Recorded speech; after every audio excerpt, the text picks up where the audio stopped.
Hello, Virgo North Nodes, and welcome to really anyone who is wanting to work on healing their Pisces shadow. And this is the third one of these healing the shadow of the archetypes videos. And in the beginning of the first two, Taurus and Capricorn, I talked about the South Node a little bit. I talked more about the fact that that's like our past, there's karma, there's superpowers there, there's more about that there. In the beginning of this one, I do want to touch on a slightly different topic, which is the shadow. And what does that really mean? Like when we are talking about healing the Pisces shadow, what am I really meaning by that? And very, very, very simply, I mean the part of yourself that you are not consciously aware of yet.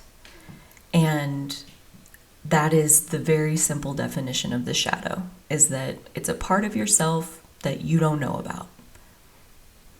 So by definition, we don't know what's in our shadow, okay?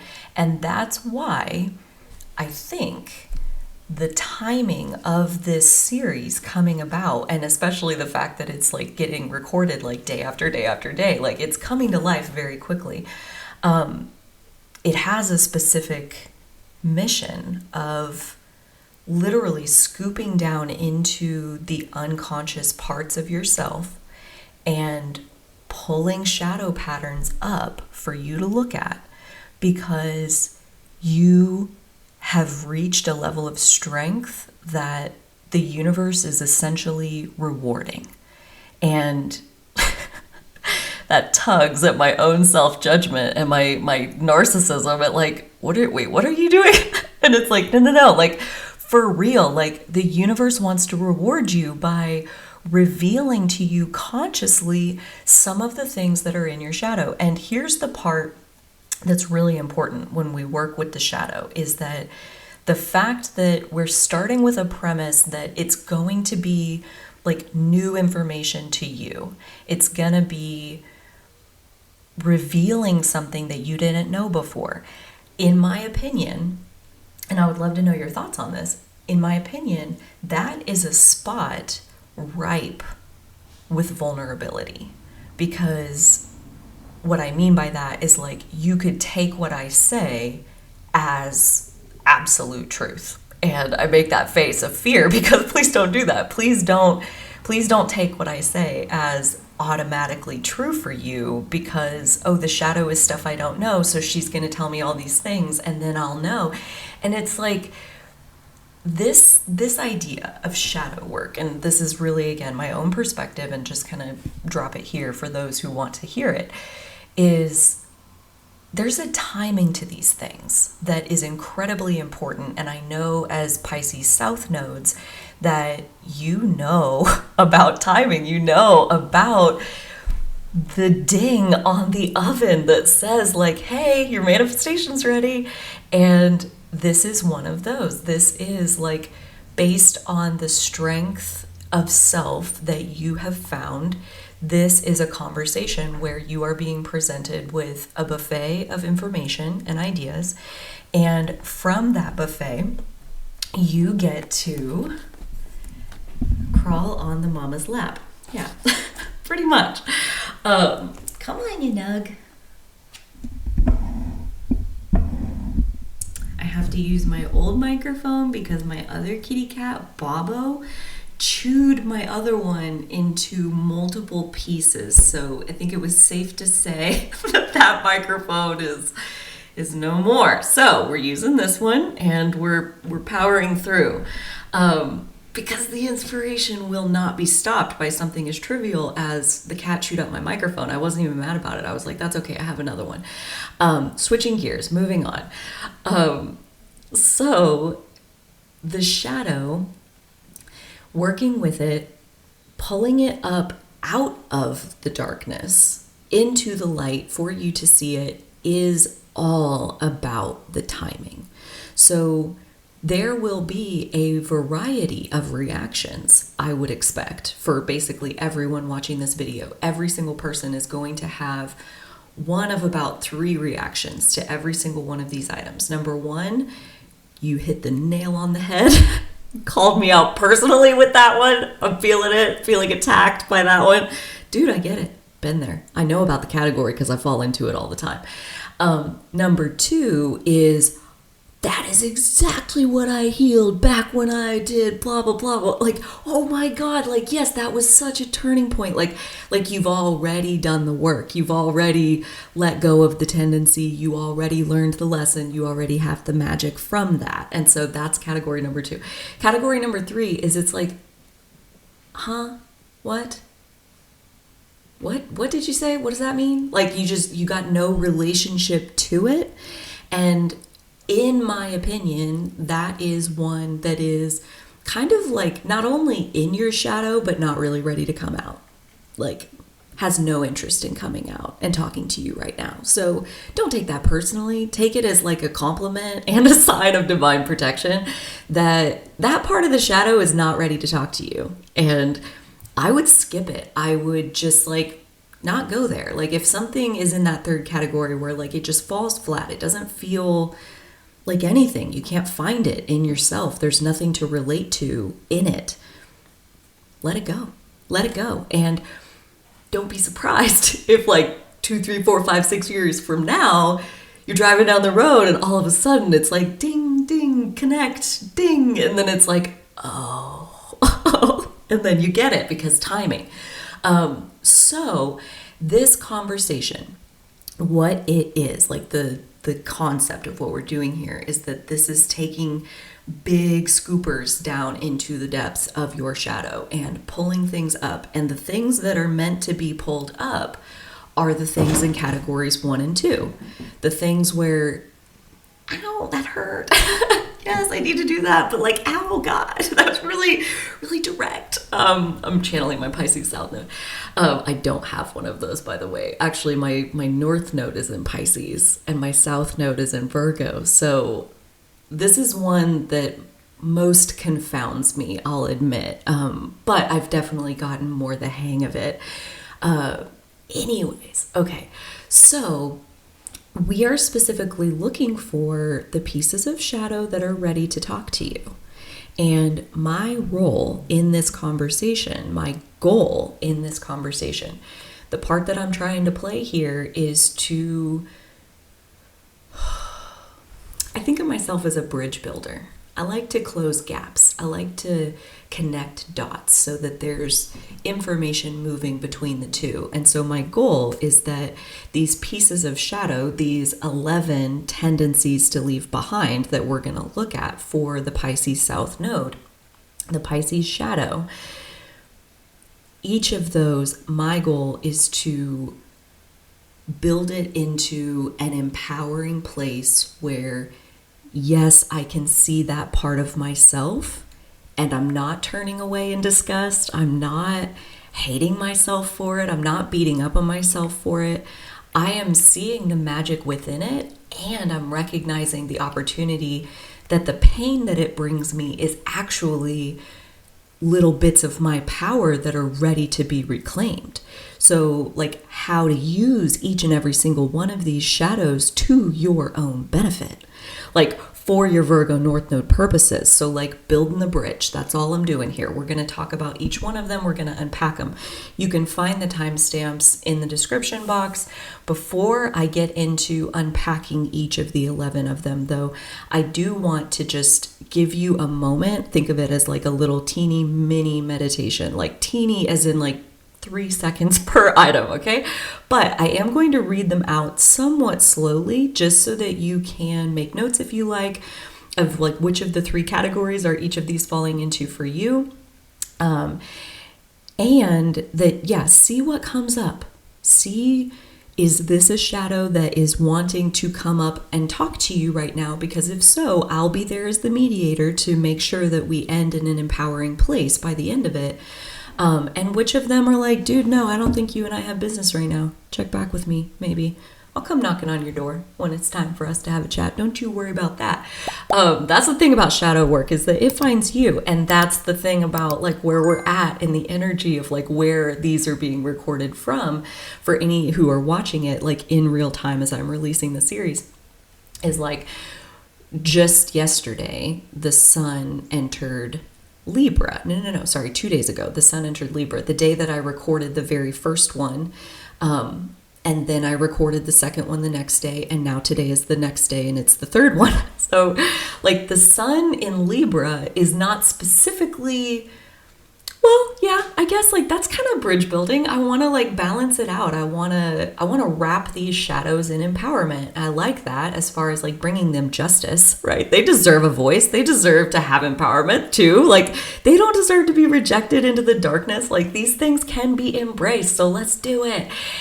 And because right now specifically, also in Libra is the South Node.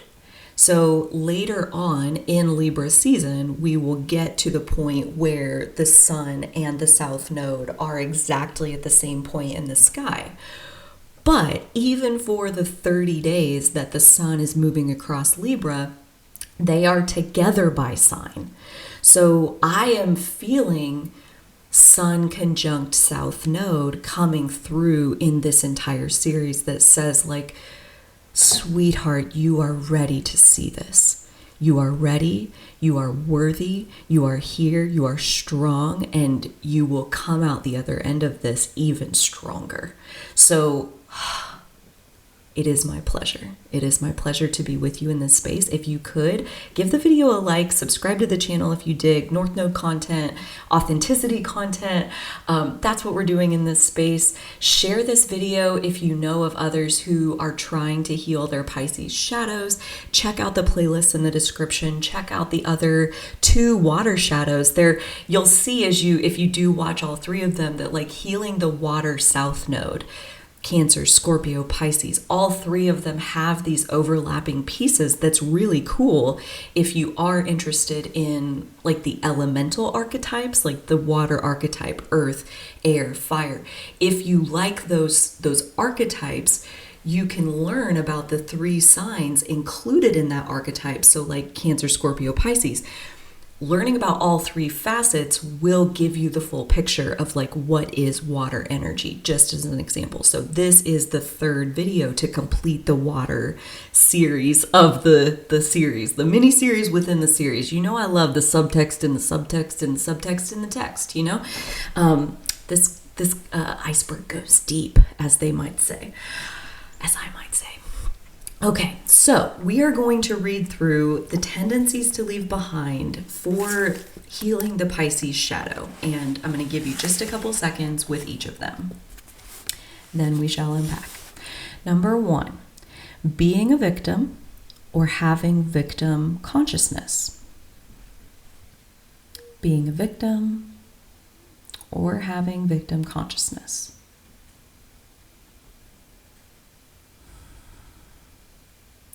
Number 2 is confusion and disorientation. Confusion and disorientation.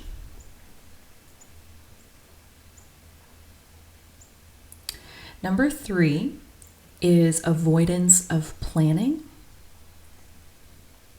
Avoidance of planning. Number 4 is kind of a long one. Escapism or addictive tendencies. For example, drugs, alcohol, excessive sleep, daydreaming, etc. So any kind of escapism or addictive tendencies. Oh. There's like a squeezing on my heart. If it feels like it has a hold of you, if like the addiction has a hold on you, like you think there's no way I can leave behind that tendency, or even just escapism, like any kind of not wanting to be in your body.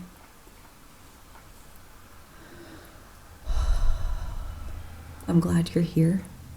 I'm really glad you're here.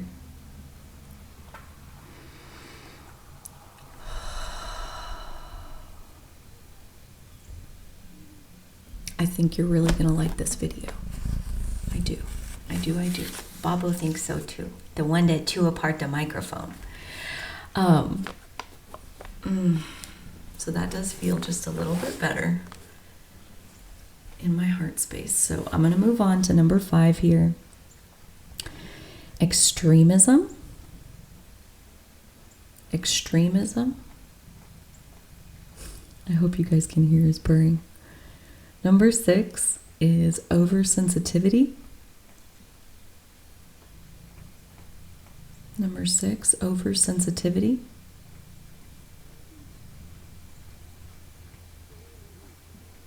Number 7 is self-doubt. Self-doubt.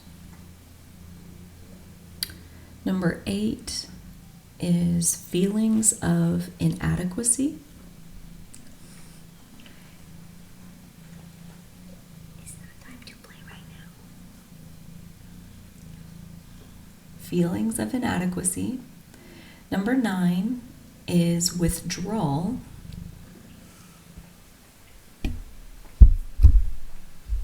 Withdrawal. Number 10 is vagueness, not wanting to commit, and inaction.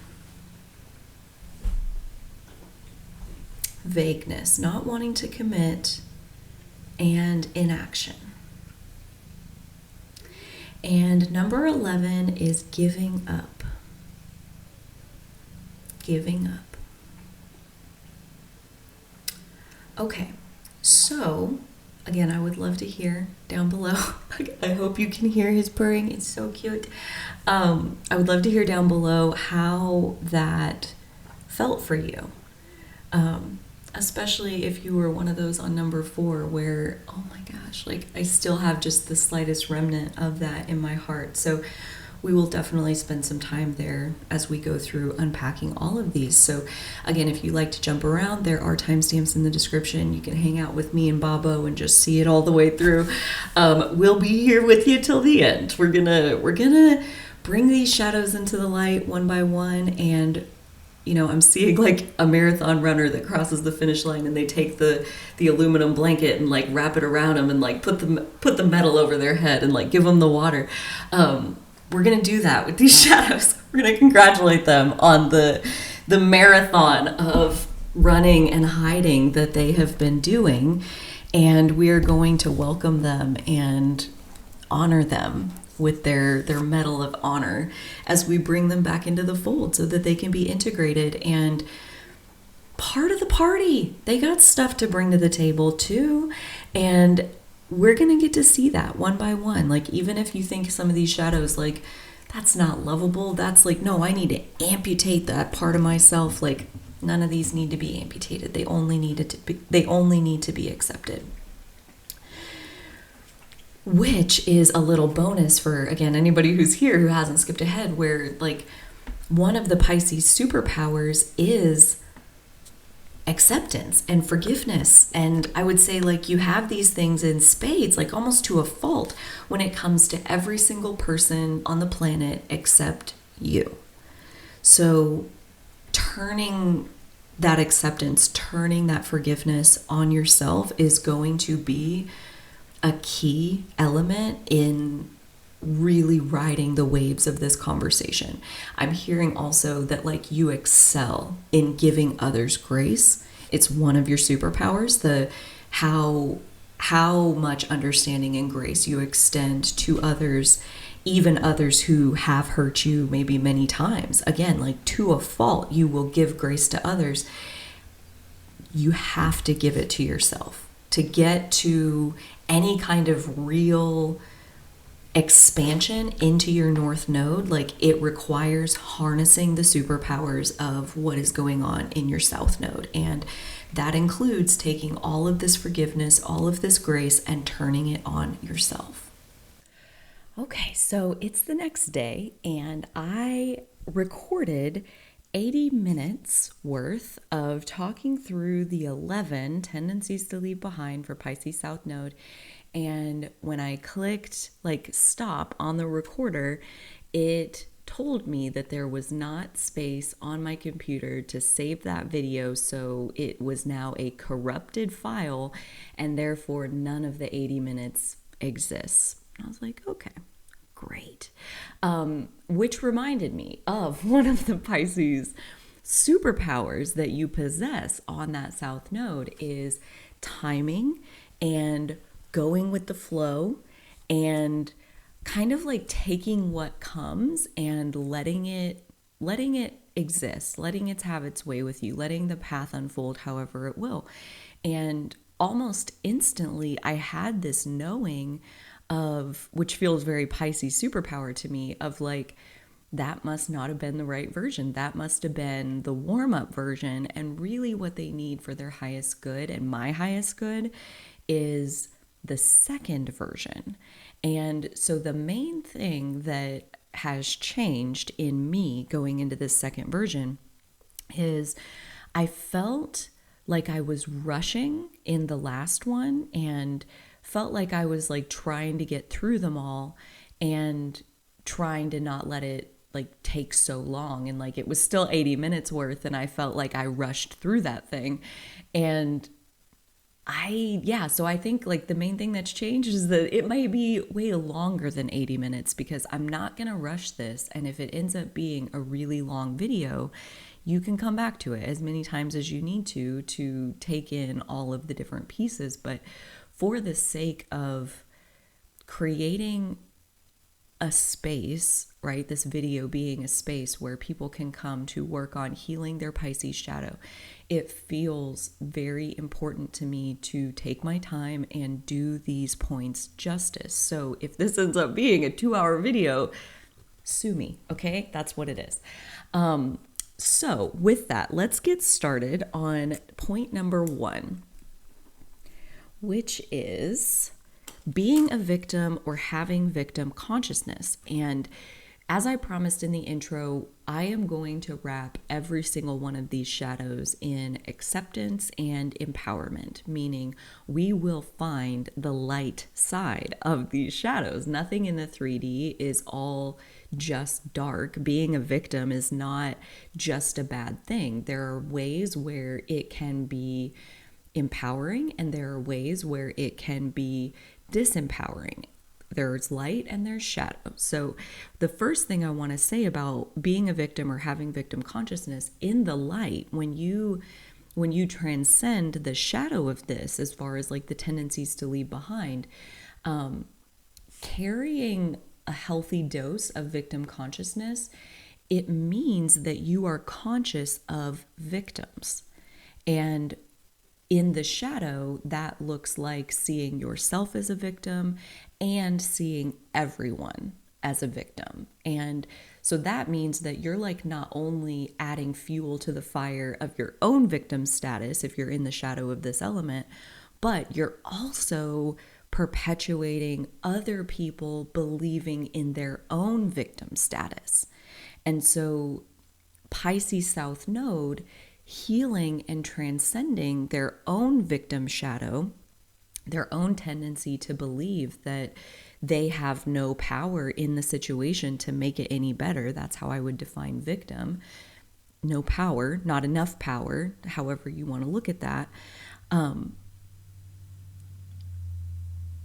Once you transcend that, though, you still are conscious of victims, and the light side of it is that you are conscious of preventing the victimization of yourself and others. You are aware of where others are being exploited, where others are being fooled and deceived into like being tricked into believing that they don't have any power in this situation. Like you become a radar detector for where are people being victimized? Where is it? Take me there and I shall do something about it, right? Like we talk all on and on and on about Virgo North Node, like you should participate. You're supposed to participate. You're supposed to get involved. And this victim consciousness, I'm so glad that it's up first, where we can lay this down as the foundation of transmuting the entire Pisces South Node shadow. Victim consciousness is a huge part of it, of believing that like whatever happens, like, for example, my video from yesterday, the 80 minutes that didn't record, it would have been so easy for like a victim consciousness perspective to look at that and say like, well, there's a sign from God. I'm clearly not meant to be making YouTube videos. And then you just like give up. Like, there's my sign. I'm not supposed to do this. And it's like, no, in earth energy, it's like when the obstacle pops up, that's the creative moment. That's the moment of like creative expression of figuring out like, okay, so what are you going to do with the obstacle? You know, the obstacle in this case being that there wasn't enough space on my computer disk and this video didn't save. So it's basically like you just did the last 80 minutes for nothing. And my first thought was clearly the lovely Pisces South nodes that are coming to me and me myself would benefit from doing that one again. You know, I usually am like a one take only kind of guy. Like, I don't like to do multiple takes. I don't like to second guess. I don't like to do any of that. I just do it once and put it out there, and whoever resonates with it, great. And if somebody doesn't, cool. And this time it was like, nope, clearly that one needed to be done twice. And there was no feeling sorry for myself. There was only like, ooh, I wonder what's going to be different about the second one. Why not like, oh, what did I do wrong? And like, how did I mess up on the first one? It's like, no, like, how is the second one going to be even better than that? What am I going to unlock within myself that's going to make the second one even better than that? And what unlocked, what I described is like, you know, this video might end up being really super long because what unlocked was this topic deserves as much time and space as God wants me to spend on it. You know, like if it lines up where I have very good intuition. So multiple times I've been recording, and in the middle of recording, I will get the intuitive message, your disc is almost full, and I will stop the recording, and it'll be like borderline, like I was about to lose everything I was doing. And my intuition told me stop and start a new video and like save the work that you've done so far. And that's happened to me, I mean, like 10 plus times in the course of recording all the videos I've ever done. And it didn't happen this time because it wanted those 80 minutes to fall off the cliff like it never happened, so that I would have to redo the whole entire thing so that you guys and me would get the benefit of going through it again. So there is no victim. There is no victim in the whole entire world. And that's a piece that also is super helpful to bake in here as far as tendencies to leave behind. And really understanding the difference between the Pisces South Node and the Virgo North Node is Pisces and Virgo are this spectrum where, just like all sister signs represent a spectrum of their own. But on this one, Virgo Pisces, the spectrum that we are looking at is on one end, there is reality as far as like what is physically, tangibly real in the 3D realm, reality. And on the other end of the spectrum is fantasy. The other end of the spectrum in fantasy is where literally anything is possible. Anything can happen. Anything could happen. Anything is feasible. 100% possible everywhere you look in fantasy. And that fantasy end, you probably guessed it, is the Pisces end, and the real end, the reality end, is the Virgo end. And so part of the tendencies to leave behind is fantasizing. And the reason I tie that in here is because it is only in fantasy where victim consciousness even exists. Like when you get into reality, when you get into like the physical 3D reality, like what is tangibly real right here, right now, this moment, this moment, this moment, this moment, grounded in time and space, what is real? What is real is that every single person on this planet is a fully empowered extension of God. There is no such thing as a victim. There is only events and how we choose to look at them. And if we ourselves are grounded in fantasy, where anything is possible, we can take that event and we can wrap it in the illusion that we don't have any power. So like victim consciousness, the illusion of victim consciousness is believing the false belief that you do not have power. It's not true. It's not true ever. There is no such thing as a victim. You have power. You have power to change it. You have power to make it be what you want. And that is the reality. That's the reality, is that every single person on the planet is a fully empowered extension of God. That's what's real. So grounding into reality through that Virgo North Node means like not even necessarily like letting go of victim consciousness. It's just like, you know, you can be in the fantasy all you want. Nobody can really stop you from doing that. The doorway is inside of yourself. But in victim consciousness, in fantasy, nothing in reality is being influenced by that. And so reality is only influenced by real steps taken in the physical 3D. And those steps are made up of your power. So at any time, you can choose to take the steps between where you are right now and where you want to be. And that goes along and really well with one of the other attributes to develop for the Virgo North Node is bringing order to chaos. And really, like, chaos is another word, another way of looking at victimization. You know, like the chaos surrounding you, the situation that you're in that is taking advantage of you or making you feel uncomfortable or bad or whatever, like the thing that's happening to you where you'd like to call yourself a victim, on the Virgo North Node end, it's asking you to, right, like bring this situation into order. Bring some order into what's happening here, and what does that look like?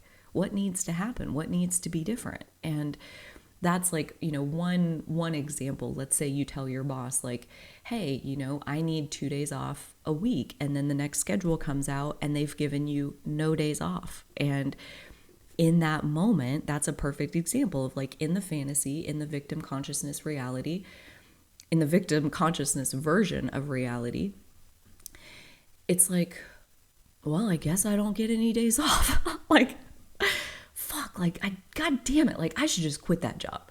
Like, you absolutely could. Okay, that's one option. But the other option, before you get to that point, is go talk to your boss and take them the schedule and say, I see that you've given me no days off. And as we discussed, I need 2 days off. So which of these days can I take off?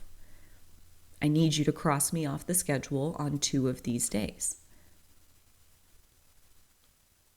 That's what you need to say. That having access to say that is what makes you not a victim. It's what makes being a victim non-existent, is because you can go to your boss and say, I'm not working all 7 days. I told you I wouldn't, and now you're saying that I have to, and I still can't. I still won't do that. So cross me off here. You're not a victim along for the ride of anybody else, right? Unless you want to be, unless you like that. And then in which case you can stay there. Like I said, nobody's going to pry you out of the fantasy world. But in reality, you are a fully empowered extension of God. And you have you have the option at any time to speak up and say, this is not how I want it to be.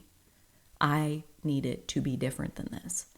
And so let's play that out a little bit further. Let's say the boss comes back with like, oh no, I need you here 7 days. I need you here all 7 days. You can't, no, I can't give you any days off. And at that point, well, I need a job that gives me the 2 days off a week. So If you're saying that we can't come to an agreement like that, then I think this needs to be my 2 weeks notice. I'm going to have to go find a different job where, the scheduling works closer in alignment with what I personally, know is in balance with me. I will not work 7 days a week. And at that point, again, the victim consciousness might want to pop its head up, but then I have to find a different job. And then what if I can't find a different job? And what if I lose my apartment and I have to move back in with my parents? And all of these things of it's not fair that why do I have to leave? And you're back at the victim thing. And it's no, but don't lose steam just yet. Because typically, when there is an immovable mountain in your path, in the physical, in the 3D, in the version of reality where it is what it is, this boss is not going to give you 2 days off a week. Well, let me tell you something for starters, is that person does not respect you at all. The fact that they would be willing to let you quit instead of give you what you want, that is not a healthy working environment. So walking away is probably the healthy thing to do for you in the shorter term rather than the longer term. So forcing the issue, using your power to say, I will not work 7 days a week. And then that brings this to a head where, okay, now I'm quitting instead of doing what it is that you think you need me to do, which I can't do. I already told you that. I was very clear with my boundaries up front. I'm not working 7 days a week. So now I'm quitting. And at that point, you being willing to respect yourself and your power enough to use it to secure the situation for yourself that you know you deserve, that is essentially how reality works. That's how law of attraction works. In the physical, gravity is a law in the physical. Law of attraction is a law in the physical. And how that works is that you will attract things to yourself that match how you personally view yourself. So if you think, I have to do exactly what my boss says and I don't have any choice, then you will manifest a boss who will take full advantage of that. If you think you're too much of a victim to use any power to change anything, you will manifest a taker who will take and take and take and take from you until you stop giving. That's how the 3D works. The people we manifest into our lives, they reflect back to us who we are, who we believe ourselves to be. So if you believe yourself to be a victim, you will attract victimizers. And if you believe yourself to be an empowered extension of God, fully capable of exerting whatever influence you need to exert to live in the situation that you deserve to live in, then you will manifest a boss. When you say, I need 2 days off a week, they put you on the schedule for 5. You said you needed 2 days off. Why would I schedule you for 7? That's what? They don't, that wouldn't even ever cross their mind, right? If that's the kind of boss you got, that's a healthy working environment, okay? You told them your boundaries, they respected them. Great. That right there is a great sign that you are standing in your power. But the other option where someone is wanting to pull you along in a direction that you do not want to go, and you're telling them no, kicking and screaming, saying, I don't want this. And they're like, come on, you're fine. You're fine. 7 days a week. Come on, you can do it. You can totally do it. I know I can do it. I know I could do it, but I won't. I don't want to. You can't make me. I am a sovereign being. So victim consciousness, right? And the piece that came through in the last one that I'm going to end on here, which was just really good, is as we go along in this whole series of healing the shadow of each of the 12 zodiac archetypes, we will not revisit the topic of victim consciousness because no other nodal group has it as big of a dose of victim consciousness as Pisces South Node. This is where this shadow lives the most. And what I want to say about that, and really about any of these shadows, right? Take this and apply it to them all, is that every single human being is all 12 of the zodiac archetypes, meaning every single human being possesses Pisces energy, meaning every single human being possesses the light side and the shadow side of Pisces energy, meaning every single human on the planet has victim consciousness. Every single one of us. Some of us, let's say Capricorn South Node, for example, would be kind of like the polar opposite of like, you know, some of us have a gigantic dose of victim consciousness. Pisces South Node, that's why it's like top of the list of the tendencies to leave behind. If we're wanting to heal the Pisces shadow, we need to work on our victim consciousness first and foremost. And on the flip side of that, Capricorn South Node, like they suffer from the opposite problem of like, unfortunately, they are never a victim. Unfortunately, they are responsible for everything. And that means that like they have a really hard time receiving support from the universe or anybody else. So you guys don't suffer from that. Receiving is one of your superpowers, right?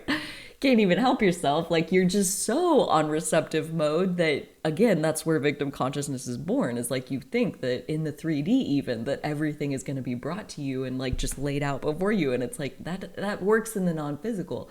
It doesn't work like that in the 3D. In the 3D, the only thing that happens are the steps that the physical beings take. Right? Like if you want this physical thing to be over there, you better pick it up and you carry it over there, right? You doing it with your fully empowered extension of God self. So this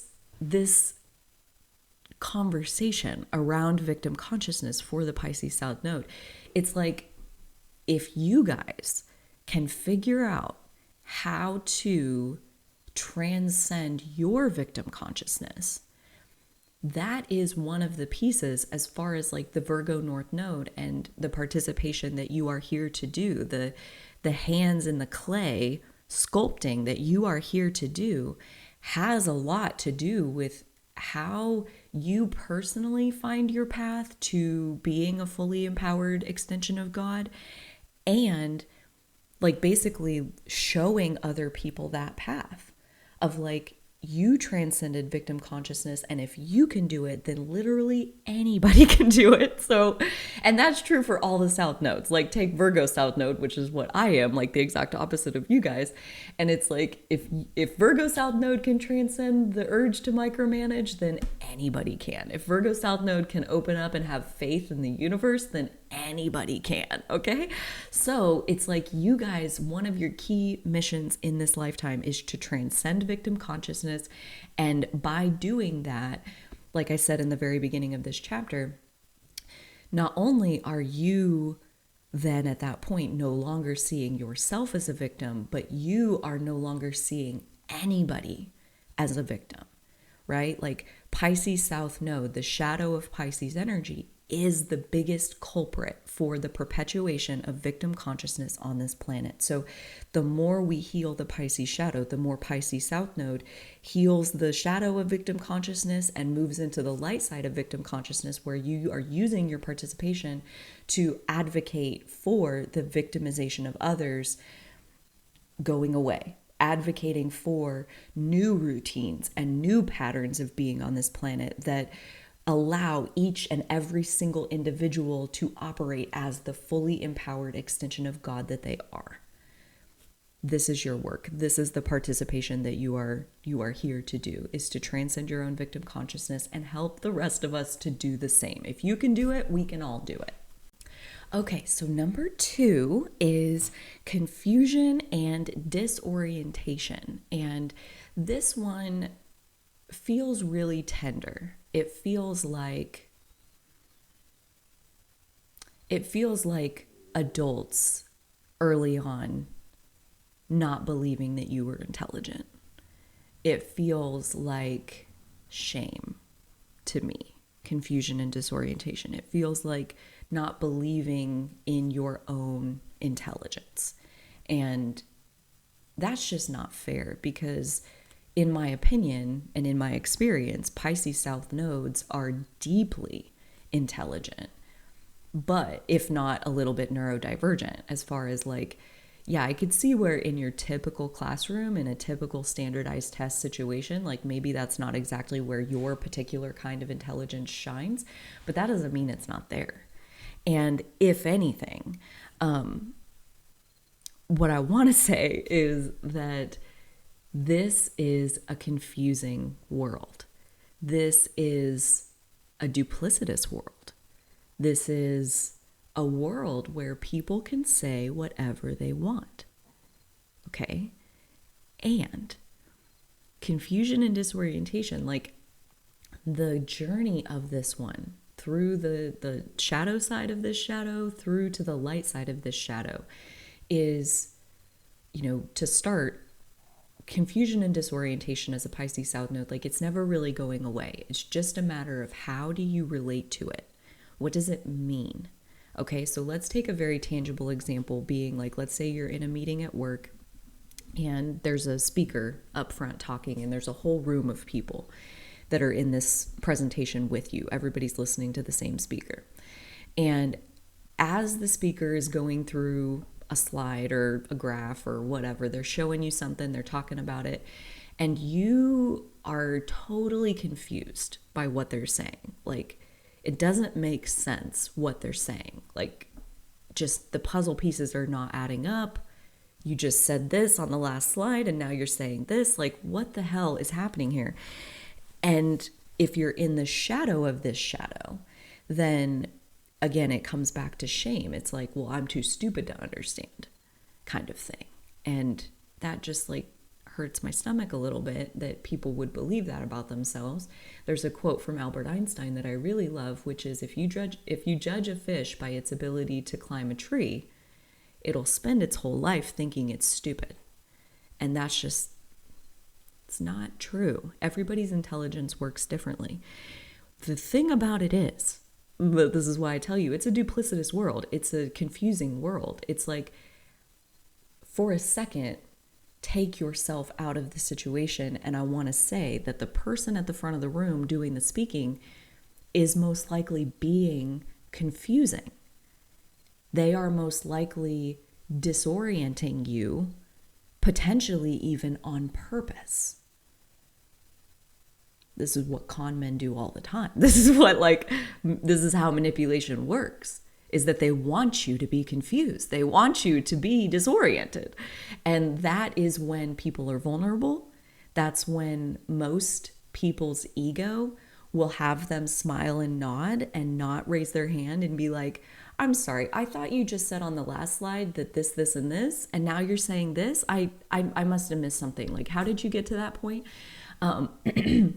And that's the beauty. That's the empowering thing about this particular shadow for Pisces South Node, is like, in that scenario, I would almost bet money that you are at least not alone in your confusion / disorientation about what the speaker is saying. And like, potentially even nobody in that room understands what the speaker is saying. Right? Pisces South Node, that water South Node, you are incredibly receptive, incredibly intuitive, and picking up on the energies of others. So who even says that confusion / disorientation belongs to you? What if it belongs to the audience that you're sitting in, and nobody in the audience but you has the humility to raise their hand and say, I'm confused. I'm sorry, what did you mean by that? That acronym you just used, I don't think I know what that means. And then they define the acronym and you see multiple people go, oh, or somebody even comes up to you after the meeting and like, thank you so much for asking. I was thinking the same exact thing. Like, yeah, because he said that on the previous slide, and then he said this, and I wish I would have asked. Thank you so much for asking that question, And so it goes back to, are you ashamed that you're confused? Because if you are, then you're stuck in the shadow. And if you can recognize that this confusion is probably not yours alone, then again, you're getting a signal of how should you participate? How should you take your two hands and put them in the clay? You should raise one of them and you should say, I'm confused by what's on your slide here. Do you think you can take it from the top one more time? And then watch how other people are grateful to you for having the guts to say something. But really, in this case, it's not courage nearly as much as it is humility, right? Like, that's where, again, I say most people's ego will not let them admit that I don't know what he's talking about. I'd rather look smart, like I understand what the expert is saying. Well, what if the expert's trying to fucking con everybody in the room and everybody's trying to look smart instead of calling this guy on the bullshit that he's spewing? Like, having somebody in the room who is willing to say what you are saying is confusing me. That is a leader. That's like all being a leader is being able to tell the truth about what is happening. But again, it's like the Grand Canyon that separates the light and dark side of this is shame. And are you ashamed that you don't understand? Because if that's where you are, moving forward and using this as a superpower is going to be pretty difficult. But again, that's where I go back to giving yourself grace and giving yourself understanding and forgiveness in this process, that like, you are an incredibly intuitive human being, and most likely a lot of what you feel does not exclusively belong to you. And so working through those feelings, processing them, and finding an empowering wrap to put around them, it's not just for you. Lots of people will receive the ripple effect and the benefit of you doing that work. Okay, so number 3 is avoidance of planning. And this one, again, goes back to that concept of like fantasy versus reality. And for this one, I want to take like a fantasy, like a trip or something. Like, let's say you've always wanted to go to Paris, and the fantasy version of that dream is picturing yourself like walking around in Paris, like going to the Eiffel Tower and sitting in a little cafe and drinking coffee and eating croissants, and like that's what you would picture in your fantasy in the shadow side of the avoidance of planning. Fantasizing about being in Paris will never get you to Paris. So the thing about it is, however, is like, you know, Virgo is the planner, the one who gets like all the details, all the, you know, dots all the I's, crosses all the T's and all of that. And the thing about it is that possibly it doesn't actually require that you plan it all the way out, is what I want to say. Is like, in hopes of getting you to take some of the first initial steps of doing the planning work that will bring it about. It's like, let's say, instead of fantasizing, you start getting real. You like bring this dream into reality, where you start thinking about things like, okay, what season do I want to go in? Like, do I want to go to Paris in the spring or the summer or the fall or the winter? Like, when is this trip? And let's say I want to go in the spring, and that's like 5 months from now. Okay, well, about how much does it look like this is going to cost me? You know, I'm going to need like a plane, a hotel, you know, food money. Like, if I want any souvenirs, I'll need some cash while I'm there. And like, I want to see a show, and so I need some money for that, tickets and whatever. And so like, you start thinking about, okay, well, I need like $3,000 to do this trip, and I have 5 months. So I don't have $3,000 to spend on that right now. But if, you know, 5 months, I could definitely make that money. So now I'm on to like, okay, well, now I'm going to get this like little part-time job, like waitressing at this cafe for the next 5 months, because I want to save up that money to be able to go to Paris in the spring. So now we're into reality. And now, like, you're not fantasizing about being in Paris. You're showing up to your waitressing job because that's what's actually going to get you there, or whatever. Like, this is all just one very generalized example. Another piece, though, that I think we have to talk about is like in avoidance of planning is overwhelm, and basically not really even knowing like where to begin or how to get from point A to point B. And so like, I don't know where to start, and so I'm just not going to start. And that is, again, classic Pisces shadow, is like kind of that lack of participation, retreating back to the fantasy version. And again, that's fine. Nobody's going to pull you out of your fantasy. But if you do want to move forward into reality and start bringing your dreams to life, which you totally can do, one piece of advice that I have about number 3, avoidance of planning, is one of the best elements of Virgo energy is that it includes this idea of mentorship, of like teacher-student. So, let's say that instead of starting with like, okay, what season do you want to go in and how long does that give you till the trip's going to happen and how much money do you need? So like what kind of income do you need to that was somebody who knows how to plan. And I'm a Virgo South Node, and like that's one of my best superpowers is I'm a really good planner. I'm a project manager by trade. That's basically all it is make a plan, see that it happens. But let's say you don't know where to start. Like I really, really have this dream that I need to be in Paris and I have no idea where to start. So at that point, I would ask somebody who has been to Paris before. And before we get sucked up into the victim mindset shadow of like, well, I don't even know anybody that's been to Paris. Do you know anybody who's traveled anywhere? Do you know anybody who's ever taken any kind of trip? And could you potentially ask them of like, what is your first step? What did you do first? And they might say something like, well, first I applied for my passport because, that takes at least a couple of months and I didn't want there to be any delays. And you're like, oh shoot, passport. Yeah, totally. Like here, let me just apply for my passport. And so maybe that's the only thing you ever do is apply for the passport because that would be a good first step about how to take an international trip to Paris, assuming you don't already live there or in Europe. You need a passport to get there.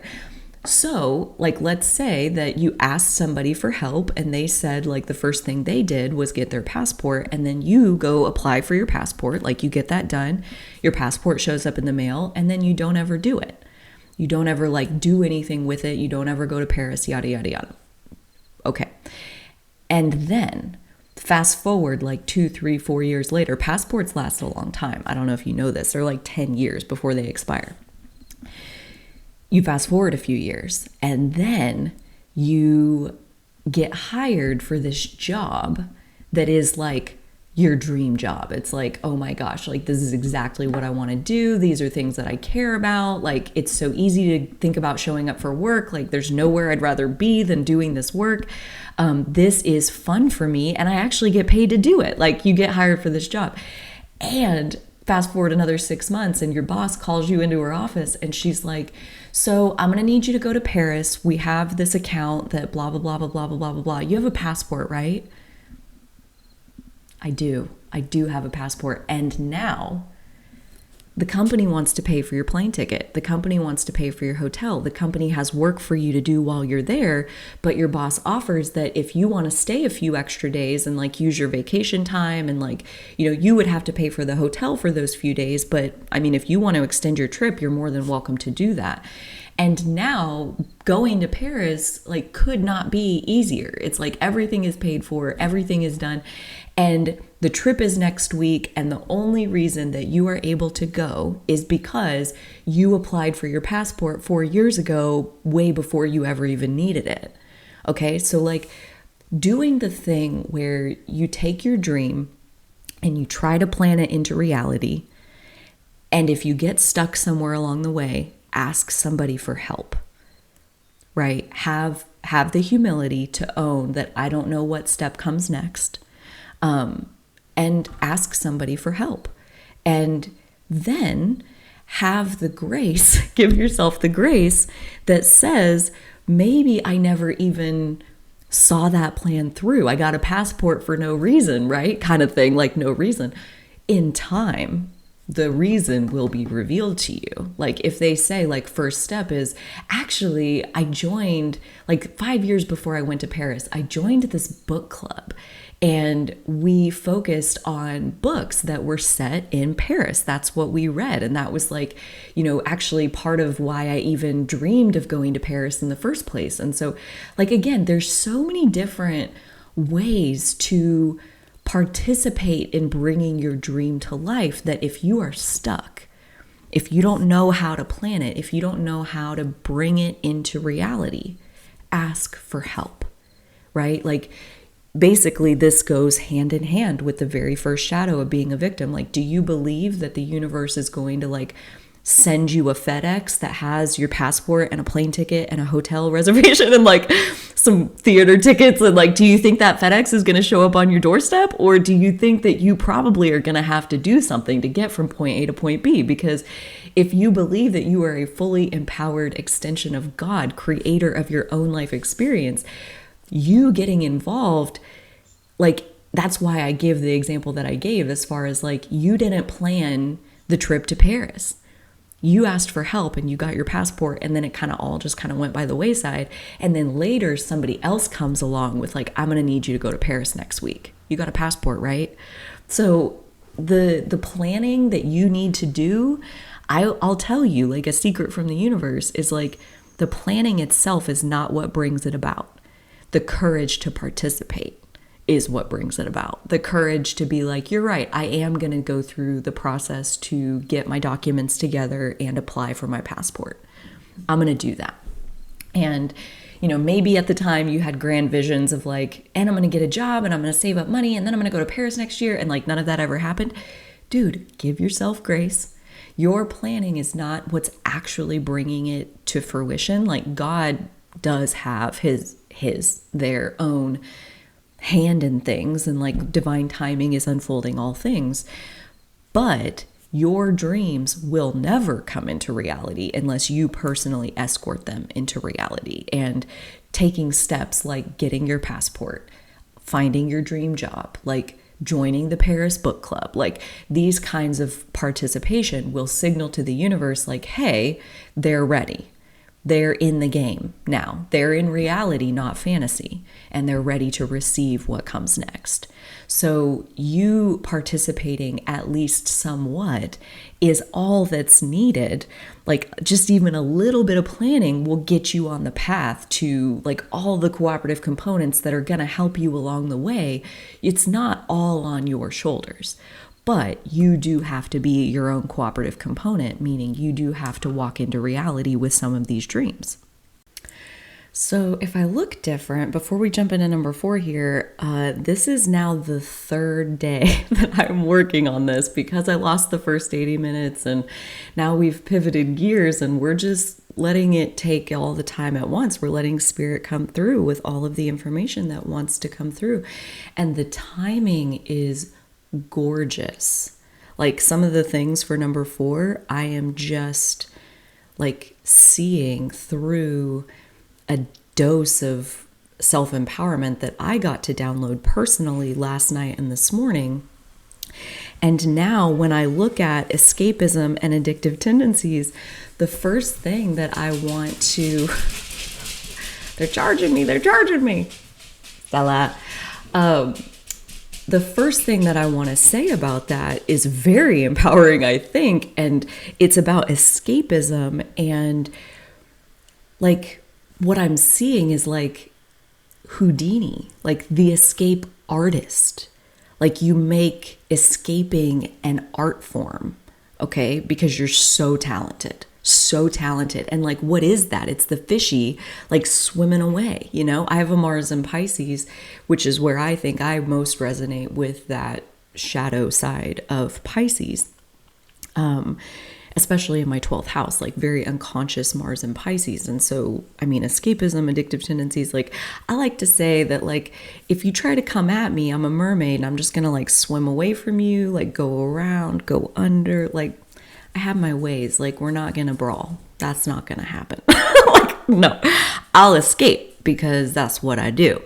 And what I want to say about all of these is, like, you know, it's not going away. So how do we harness the superpower of it? Okay. And so that's number 1.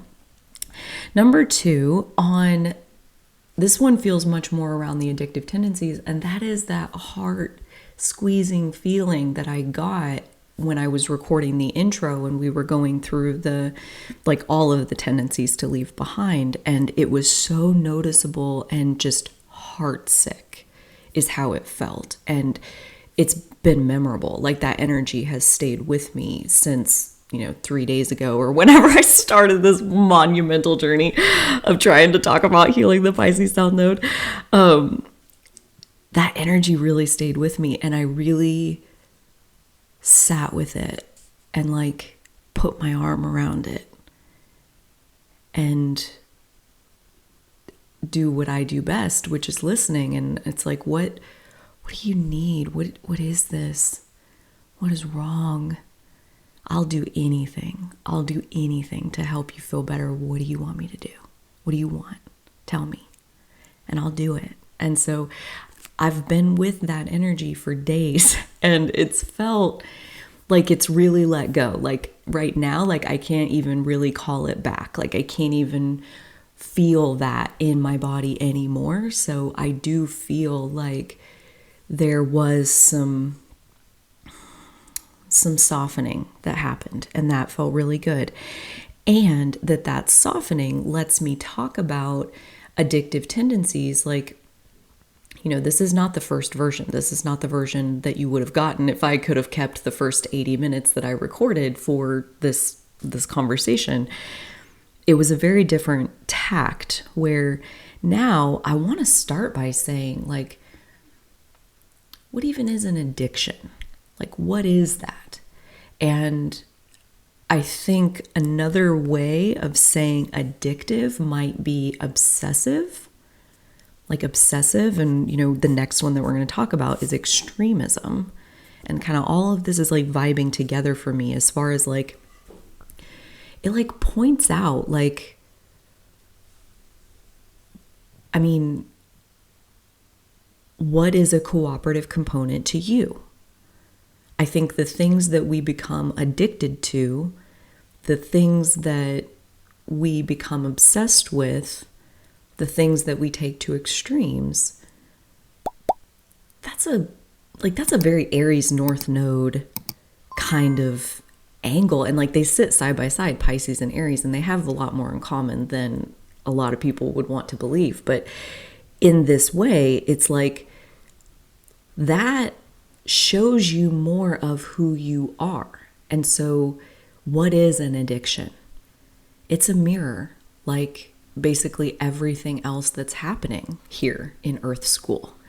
It's reflecting back to you more of who you are. How is that? What does that mean? Like, my addiction is not who I am. I'm bigger than my addiction. Of course you are. Of course you are. Of course you're not your addiction. That's not what I said. The addiction is showing you more of who you are. And I personally have some beliefs myself, some beliefs, some theories, some hypotheses. Like I got it all. I really like this topic of addiction and understanding what it is, because I know for a fact, I can feel it in my bones, that humans don't do things that don't work for us. The only things that we do are the things that work for us. And so if we find ourselves in an addictive pattern where we are repeatedly engaging with something, and when we can't do the engagement that we want, we are physically not okay. We are physically destabilized in that process. I think that's really the key to know, like, if you're addicted or not. Like, let's say the supply got cut off for a week. How much would that upset your apple cart? And if you're like, I'd be okay. I mean, probably, whatever. Like, it wouldn't be super great. Like, I definitely like it better when I can do that, but I'd get through it. I'd be okay. Like, if that's how you feel about it, I don't think that's even an addiction. I think that's maybe more of a habit. It's a preference.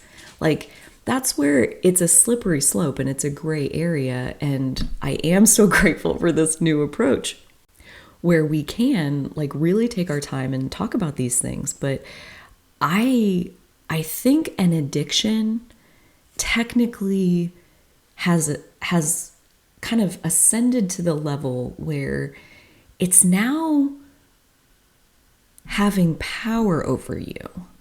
Because if you like it gets taken away for a week through whatever circumstances of life happens, gets taken away for a week, and you are physically not okay, like you have physical, like negative physical side effects where your body is destabilized without this thing.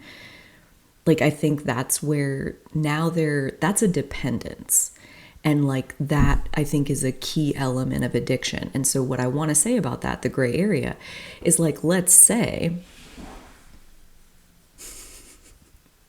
5 animals in the house. There's pretty much always something going on out there somewhere, and I try not to just let them do what they're doing.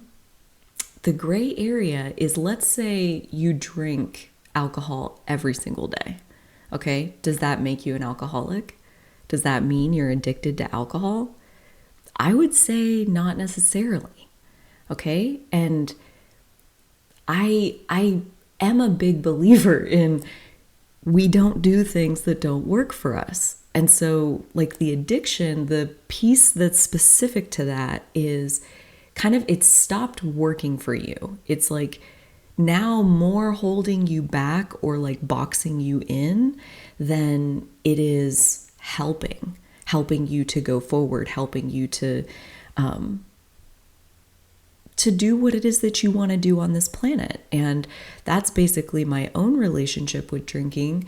I drank all through my 20s and typically have this like extremism shadow where like I systematically eliminated like all the liquors because I would drink them to the point where I would make myself so physically sick that I could not even imagine being anywhere near that alcohol ever again, like that specific liquor. And then I would like, oh, well, I drink vodka now. And like, then it would happen with that one. And like, eventually, like there's just none left. And so then later on in my late 20s, I developed a relationship with first seltzer beers, like Truly, and then later like regular beer. And for about 3 to 4 years, it's probably longer than that. 4.5 years is about what it was. As far as like pretty much every day, I was drinking a few beers every evening. And I'm a daily drinker, like that's true. And so now I'm in this contemplation of like, does that make me an alcoholic? Am I an alcoholic? And like, not that, I mean, I'm a Virgo South Node. I'm naturally an anxious person. I naturally have a lot of like mental chatter happening on me all the time, but it wasn't really truly disruptive to think about it. It was more interesting. It was more like, what really constitutes, I have an addiction to alcohol and I need to stop doing this. Like, you know, just because you drink every day doesn't necessarily mean that you need to do anything differently. Humans do what works for them. So if drinking every day is working for you, if you like the impact that it has on your life, then keep doing it, you know? And if you don't like the impact that it has on your life, if you are looking around thinking, I think my relationship with this thing, whether it's alcohol or TV or a codependent relationship, like, I mean, it can be anything that you're having an addiction to. If you're looking at this thing thinking, I think this is making my world smaller. This is making my world smaller than I wish it was. I wish my world was bigger than this. And I'm pretty sure the only limit on my world right now is this. Like what I'm seeing in my head right now are, I don't remember the other one's name. The one that I remember most is Tammy Slayton of the 1,000-Pound Sisters. And I mean, no denying that like she was full on suffering from a food addiction. And for the longest time, and this is what blew America's minds, this was a show on TLC, for the longest time, she did not recognize it as a problem. She's like, there's nothing that I want that I can't have. Like, I want this milkshake. I want this pizza. I want this. I mean, I'm doing what I want to be doing. Like, leave me alone. Like, at that point, like, we are each sovereign unto ourselves. So like, if you want to be 600 pounds and still eating thousands of calories every day, like tens of thousands of calories every day, like if that's what you want, then like I struggle to even call that an addiction. It's not an addiction until it's limiting you from something that you want, that is another part of who you are, is out here, and I can't get there. I can't get over there because of this limit, this 700-pound body that I'm in right now. Like that seems to be really holding me back. And she eventually came to that conclusion. And then, I mean, food addiction, it wasn't about solving the addiction. It was about having something to look at that was more valuable than what she already had. And for the longest time, there was nothing more valuable than what she already had. And that's where I think, you know,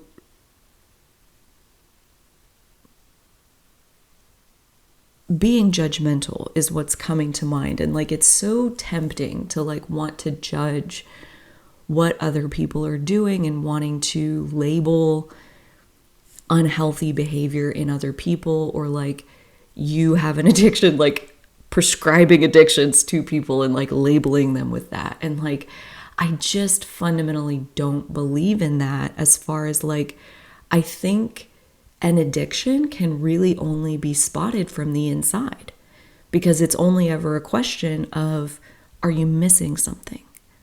Because if you're not missing anything, then you're doing nothing wrong. If you have everything that you want, you're golden. Don't worry about it. Don't sweat it. Like, don't get lost in society's definition. Society's full of shit, okay? It's a bunch of people pretending that they know what's going on, and they don't. Like, they shouldn't be responsible for defining anything. And so I personally believe that like addiction is worth developing a relationship with, as far as like, I think, again, the addiction is showing you more of who you are. So coming full circle, like, how is it doing that? It's illuminating that there's something out there. This isn't it.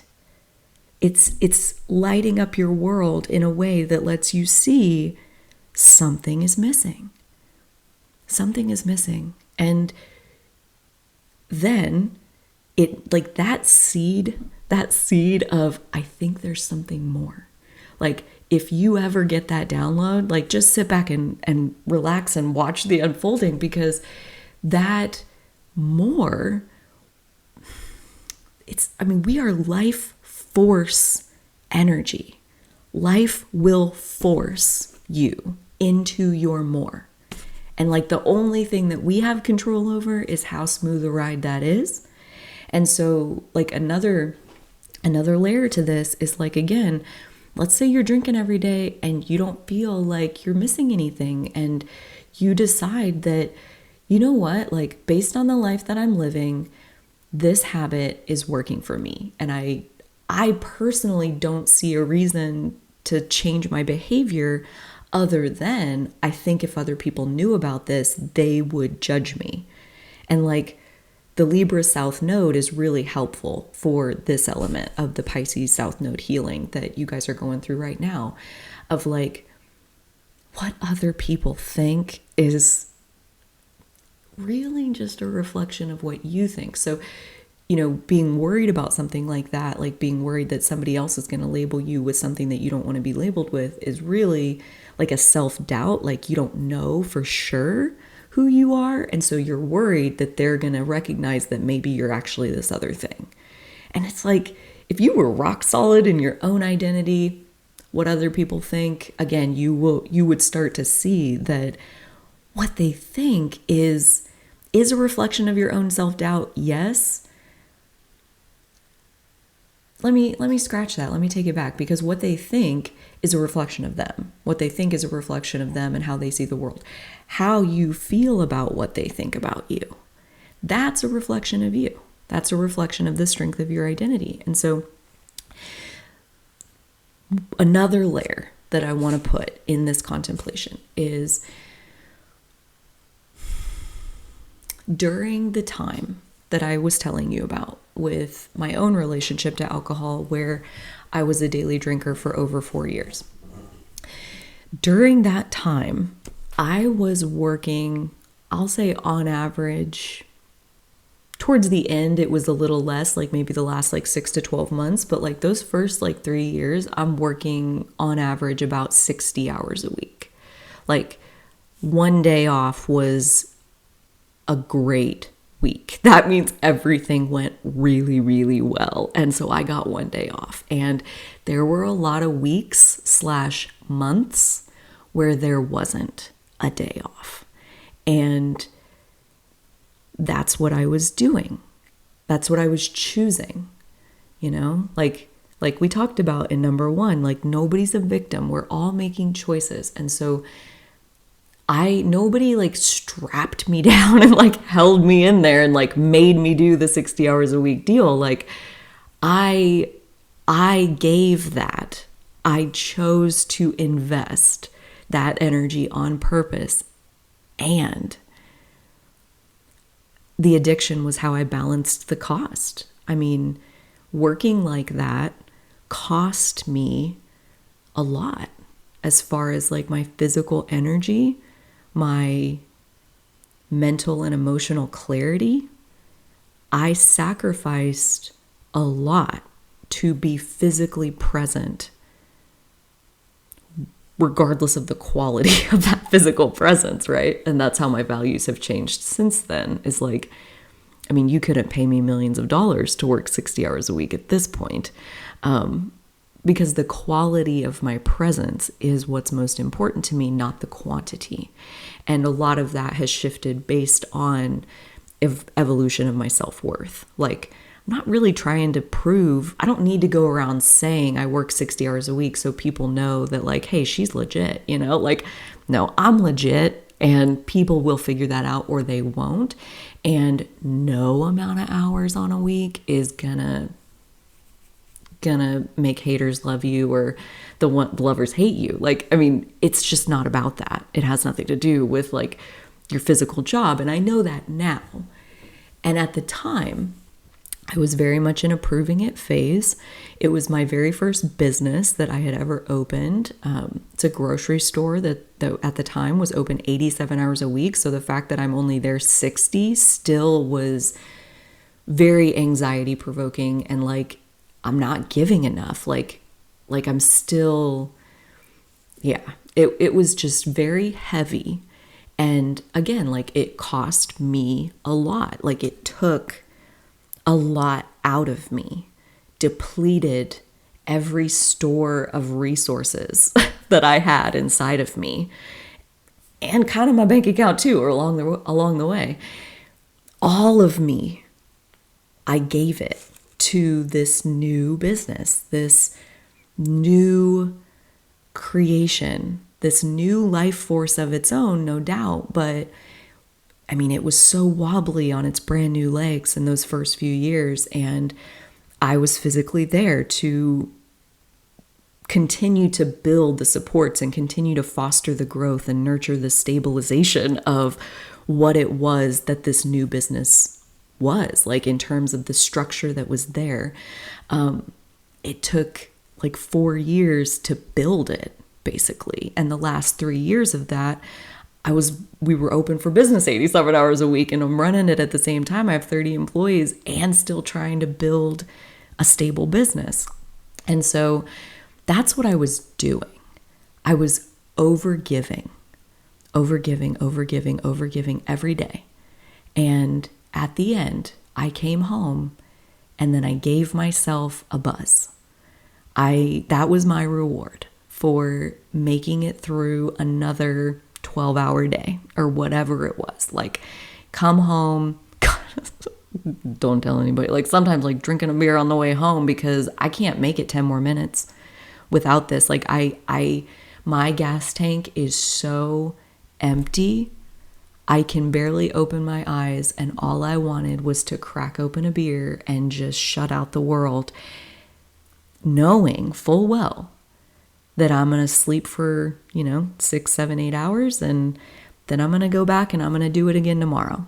and the next day, and the next day, and the next day, and the next week, and the next week, and the next week, until we get this other person hired or whatever the situation was that time. I was choosing to do that. But the reality of the situation was also that I was choosing to overgive. And the addiction was balancing the cost of my overgiving. And it was earlier this year, early 2023, when it was kind of the scab fell off the wound, so to speak. Like I kind of just like didn't really need to drink anymore. I felt like kind of what I was describing. Like I feel like there's so much fun stuff going on in my life, and to lose 3 hours every day to getting buzzed and like tuning out, like I don't want to. Like I would rather go out in my garage and spray paint some planets on a canvas. Like there are things I would rather be doing. Again, like there's a higher value item, higher than the beers, higher than getting buzzed. So at that point, the scab fell off the wound was healed. But even after I took a step back from like kind of the first grocery store was built and I transitioned the store manager role, like the responsible for the operation 7 days a week, 365, like that is now somebody else's job. That was in August of 2020. And so it took 2.5 years after I stopped working like that. Like, I mean, those 2.5 years, like I was on bed rest for a lot of it, like self-imposed, self-selected, I should say. But yeah, like I rested and I healed, and every day I had another couple beers. Like every day, that was just like clockwork every day. That was, at that point, it had become such a habit that even after the thing that I was soothing had technically stopped, the drinking continued for quite a long time until eventually it was, I feel really good in my skin. I am having a great time in my life. And again, like I would rather not lose the 3 or 4 hours a day. I don't have time for that. I have more valuable things to be doing than that. And that's no judgment on past me or anybody who still is on like a daily habit like that. No judgment whatsoever, because we do what works for us. It's never the wrong thing. And that's what can be so confusing for other people looking in on somebody else, is like, you would never treat yourself like that. So that's why you think like that's unhealthy. You shouldn't be doing it. You should see somebody. You should get help. And like, should they? Like, if you were in their situation, maybe that would be true. But since they're in their situation, right? Like when you're in the middle of your situation, you know the pain that you're in. You know the situation that you're in and the demands of it and the reasons that you are choosing to meet those demands and the balancing out that's needed based on how much it cost to meet those demands. So I genuinely hope that this was helpful as far as like the rest of these shadows. Like, these are not going away. Escapism tendencies, addictive behavior, obsessive behavior, not going away. So it is worthwhile to have a relationship with it that says it is showing you more of who you really are. Because like back in that story where I'm building my business and kind of killing myself in the process and drinking to make up for it, I wasn't seeing my worth. I wasn't properly valuing how much I was bringing to the table. Like I thought that I was giving, what I was giving, and that it still wasn't enough. And the truth was, it was way more than enough, and almost like a counterproductive amount that I was giving because of how much I was having to sacrifice in the process. Like it's almost like a martyring thing, which is also, I'm very surprised that she doesn't have that on that's not on the list in Astrology for the Soul as far as a Pisces tendency to leave behind, because martyring oneself is absolutely part of that Pisces shadow, where you like hang yourself on the cross. Like, I'm over here like, oh, I'm working 60 hours a week and I don't get a day off for a month. And like, it's like, yeah, but do you really have to? Or are you martyring yourself for the cause? Are you trying to justify something? Are you trying to prove something? Are you trying to convince somebody else because you don't really know for yourself? Like, there are reasons floating underneath addictions, floating underneath escapism tendencies. And it's never about amputating those parts of yourself. It's only ever waking up in the middle of that and realizing, what is this trying to show me about who I really am? You know, like, I think I'm missing something in this equation, because at the end of every day I get home and I need to balance out. So like, where is everything going? And do I like that? And why am I doing that? And it really, you know, a Aries North Node key theme, since that's the time that I'm recording this, is during that 18-month cycle. The Aries North Node will hit a breaking point of usually anger, where you just can't do it anymore. So like, the underlying wound that is the reason that you're self-medicating with like an addiction or whatever, escapism or whatever it is, the wound itself, the pain generated by the wound, will eventually reach a climax that creates a breaking point. And breaking point is not necessarily destructive so much as it is healing. It's like, you know, at that point, it's a expanded awareness of what it is that's truly going on and your role within it. Again, going back to that victim illusion that's never real. Reality is that you are always a fully empowered creator of your life. And so you always get to expand your awareness and expand your awareness. And while it may be impossible to like fully heal the underlying wound that is magnetizing the addiction into your life, like, not that you can't fully heal it. I mean, you can't fully heal it in an instant. Those words kind of got left off there at the end. Like, you can't heal it in an instant, right? Like, you can't just let go and like leave behind an addiction just because like, oh, I'm going to do that. It's like, sometimes it can look like that in somebody's story, as far as like, I woke up one morning and that was it. And it's like, yes, that does happen. And eventually the scab will fall off.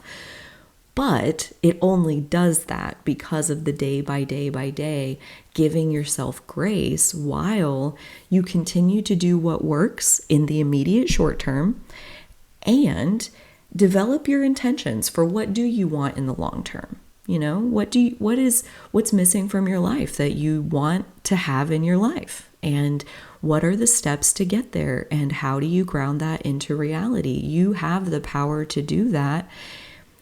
And in the incremental, step-by-step, day-by-day process that will be, that is where your superpower of giving grace will come in so handy. It will be your best friend in taking your awareness into those deeper layers of what is behind the addiction, what is behind the escapism, and is it working for you, or is it limiting certain things out of your experience that you wish were there?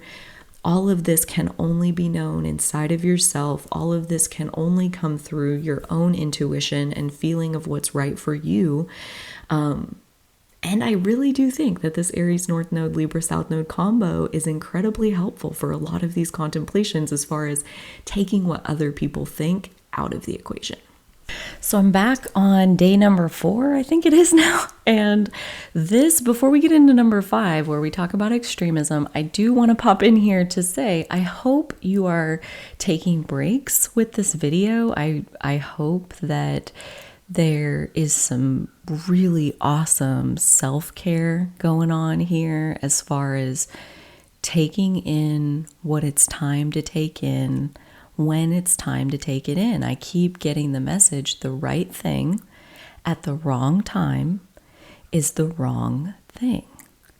So just know that in a sense, I'm not going anywhere. This video is not going anywhere. So pausing to take breaks sometimes is what is in alignment with divine timing, working with you and supporting you, because you would be amazed at how, how many times like I'll feel like, okay, I'm done with this, and like close out of it. And then like, maybe a day or two later, maybe like a week or two later, a month or two later, it's like YouTube puts it back in your news feed and it shows you like, hey, here's where you left off. And then you click on the video and you pick it up right there. And it's like God talking to you. It's like the timing. The right thing is only the right thing if it's the right time. And so if ever you're feeling like, okay, that's enough, like there's no shame. There's like, actually like, it makes a lot of physical sense. Like from a Virgo North Node, like participation sense, like you don't want to eat all the food that you're going to eat in your whole lifetime today. You want to eat a little bit of really good food today, and then you want to eat a little bit of really good food tomorrow, and the next day, and the next day, and the next day. And ideally every day you'll get to eat a little bit of really good food. So, I mean, especially like the length of this video is designed for you to come back and like nibble a little bit more, and to practice really good self-care at having boundaries with how you choose to participate with this video, with this healing space. Yes, but really that's just one facet, one example of how your boundaries with participating with life actually work, right? It's like everything is affected by the state of your boundaries. And that's actually a pretty decent little lead in here to number 5, extremism, where, right, Pisces South Node is the part of the human shadow. Remember, we all are carrying this part of the human shadow where we take things to extremes. And I think it's worth understanding why we do that and what is it good for. Like everything else in this video, like nothing is needing to be amputated. We don't need to, you're like, oh, I gotta like moderate myself. I gotta like impose all of this structure. Like I'm supposed to be Virgo. I need to get organized. Like give ourselves grace. And even that, right? Like even that could signal that like maybe in the past when you try to do your Virgo North Node thing, you take that to extremes. You like take your Pisces shadow over to the Virgo North Node side, and then you like burn yourself out through your participation. You participate until you fall off a cliff because you like don't know when to withdraw, kind of thing.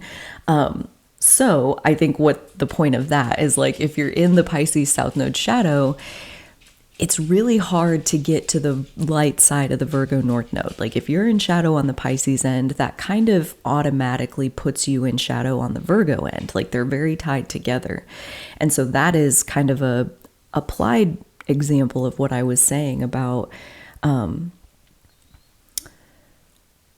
how it's very hard to get to any kind of expansion into like your soul's destiny, right? Like your destined path unfolding. It's very hard to get there while you're still spinning in the shadow of your South Node. And that's because like when you're in a shadow like extremism, your participation isn't right? Like we kind of have to heal the shadow of our South Node before we really gain access to like the Virgo energies that are truly meant for us, that are truly there to balance out things like extremism, like, and how that would work. Like in the Virgo lightest of the light, there is the most beautiful understanding. This is my Virgo South Node, like telling you guys, it's like, stunning.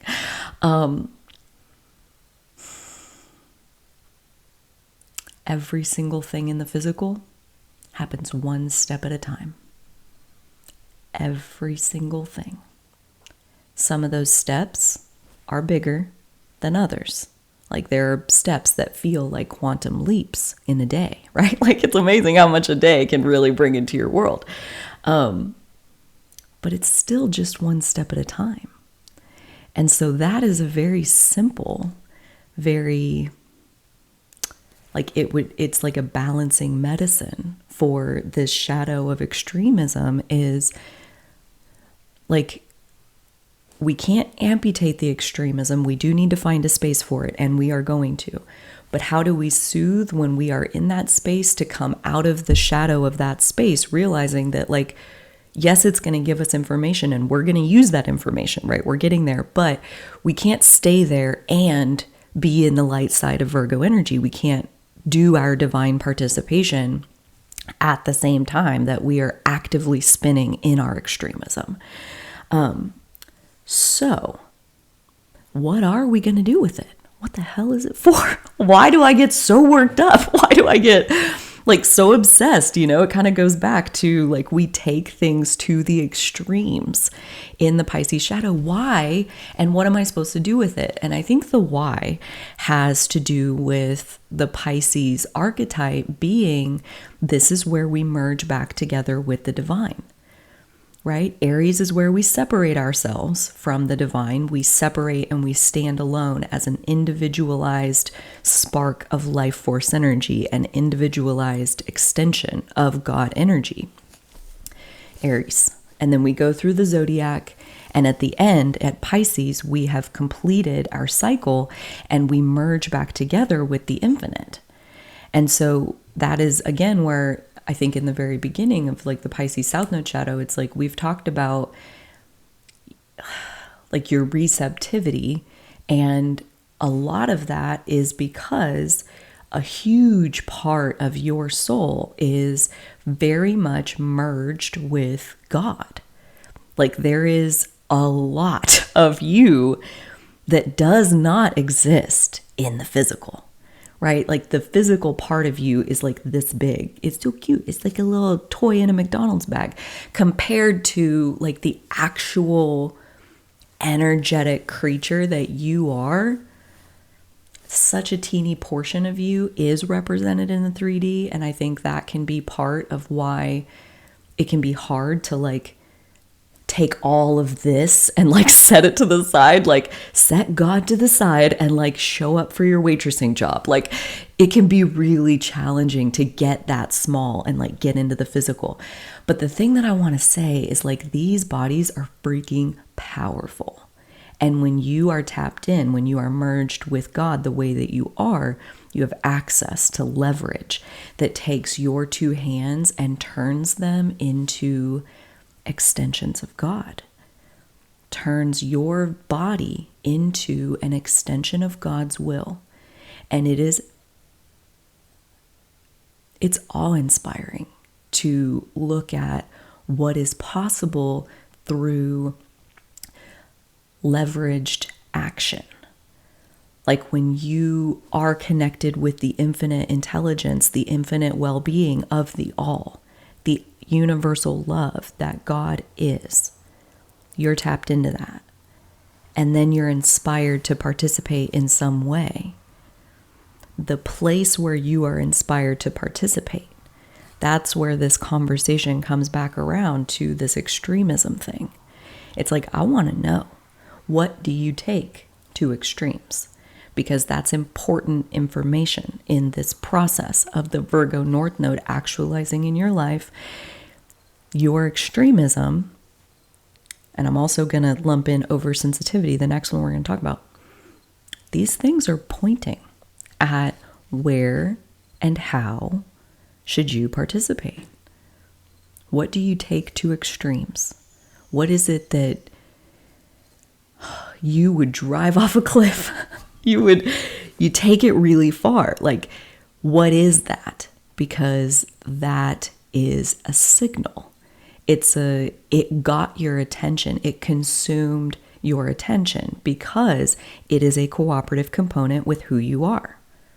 The things that you take to extremes are the best and brightest signals that you have as far as like head that way.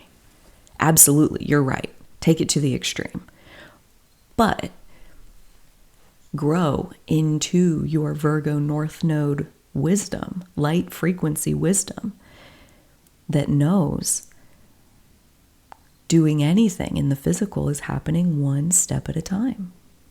One step at a time. And if I get stuck, I'll ask for help. on how to get to the next step, right? Like, we don't take our action to extremes. If anything, we calm the fuck down first. we come back into our body, because the loving thing for our body is to let our body move at the speed that it does. So universal love for all creatures and all beings and all things. And like, I know you guys vibe with that. I know you get it. Like, the oneness of all includes your body. Figuring out how to love your body is the medicine to extremism, because your body doesn't like the extremes.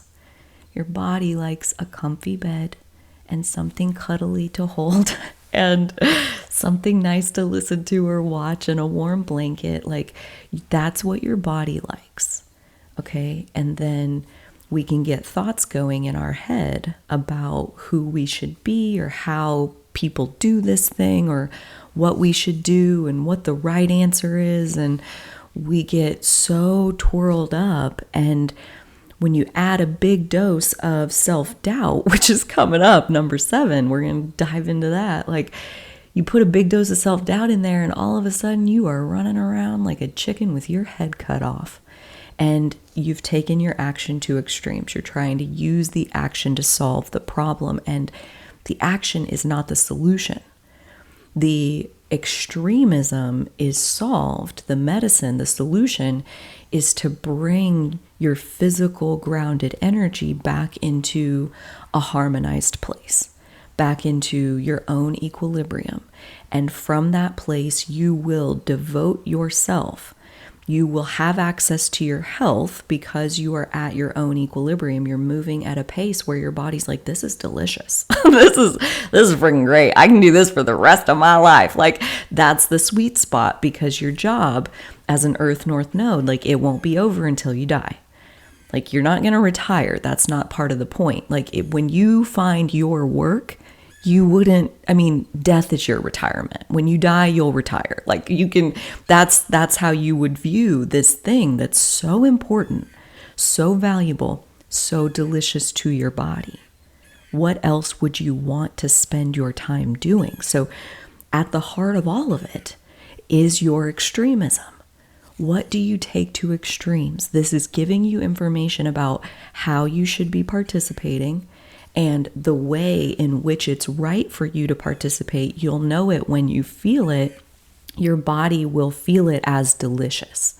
And that's when you know that you have, I would say, like, probably successfully completed the universal love simulation here in Earth School, because the final exam is applying that to yourself. And that's the part where I don't know if you're there yet. I'm quite positive you have universal love for every single creature on this planet, human, animal, insect, like all of them. You have this, like, they're my soul sibling kind of thing going on. And again, I don't know if you're in the bubble yet. I don't know if you have universal love of yourself, or if you're more in the self-doubt. I would imagine that that's like more different for everybody. It's a general video, but this is an opportunity to ground that universal love into your body. And then, like, let's fast forward into a place, and some of you are already here, which is amazing, like, where you've found your equilibrium. You do feel good in your body. You do know how your energy works. You do know how to participate in delicious ways. You found work that you would gladly do to the day you die.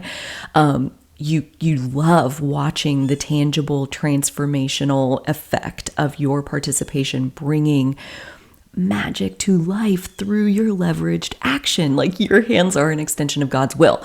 Hear me when I say that, please. And you still will wake up in the middle of the extremism shadow.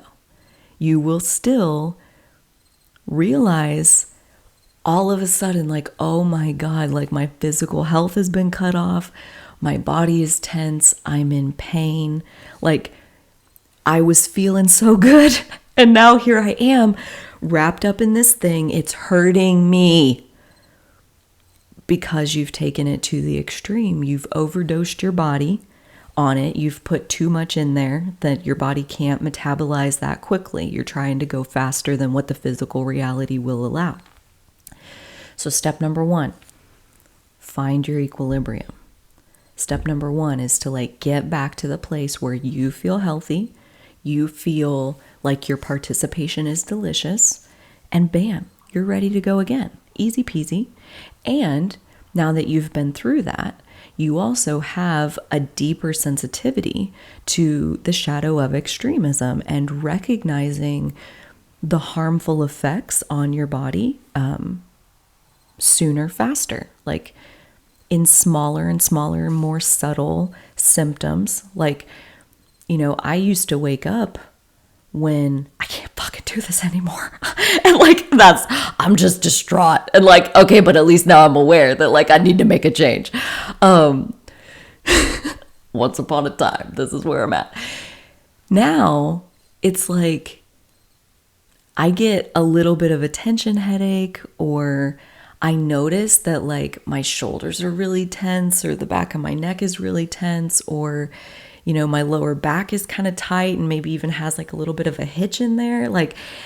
I'll notice these small, subtle, oh, I think I'm trying to force, I'm forcing more through my vessel than my vessel is physically capable of doing. And that is taking the action to the extremes. And so our health kind of, and the health, when I say health, I mean how pleasurable is it to get to be inside your body?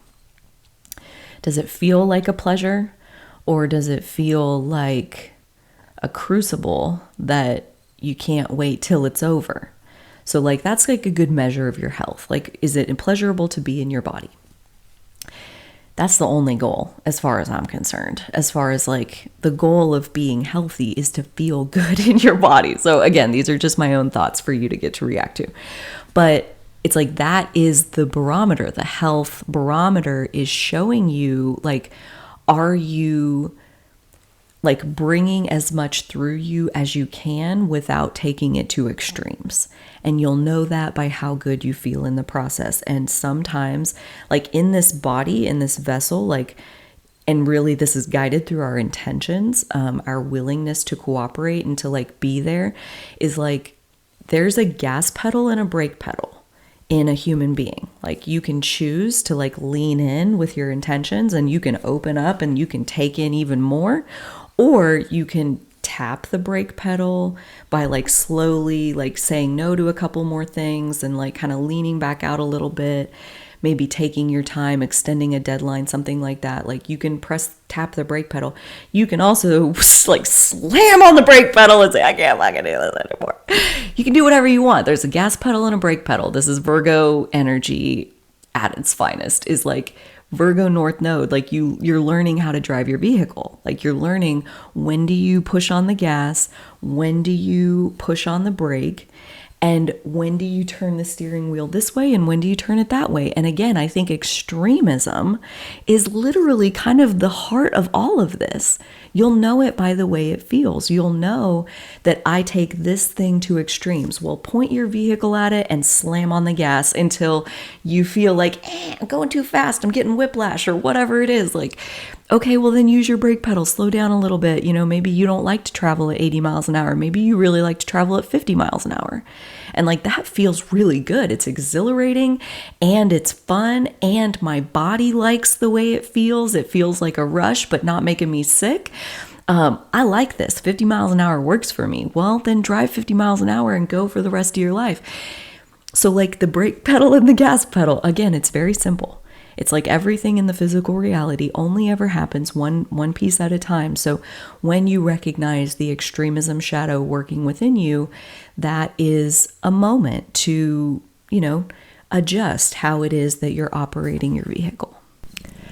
So, this is going to be where I leave us for part 1, and there will be a part 2 to this video. Actually, there's a lot been birthed through this video and the experience of losing those 80 minutes, and it's so fitting that I have on my Phoenix Rising from the Ashes sweatshirt today, because yeah, it's like, dude, sometimes when you burn things to ash, what comes up out of it is so much more delicious. It makes every ounce of the journey along the way, the burning to ash part, the pain of that, the pain of transformation, it makes it all so worth it. I'm gonna freaking cry if I go down that rabbit hole.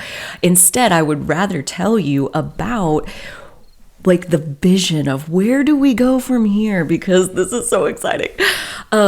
This is also probably keen to note that like we are less than 24 hours before the Aries full moon that's going to happen September 29th, 2023, early morning hours here in Central Time where I am.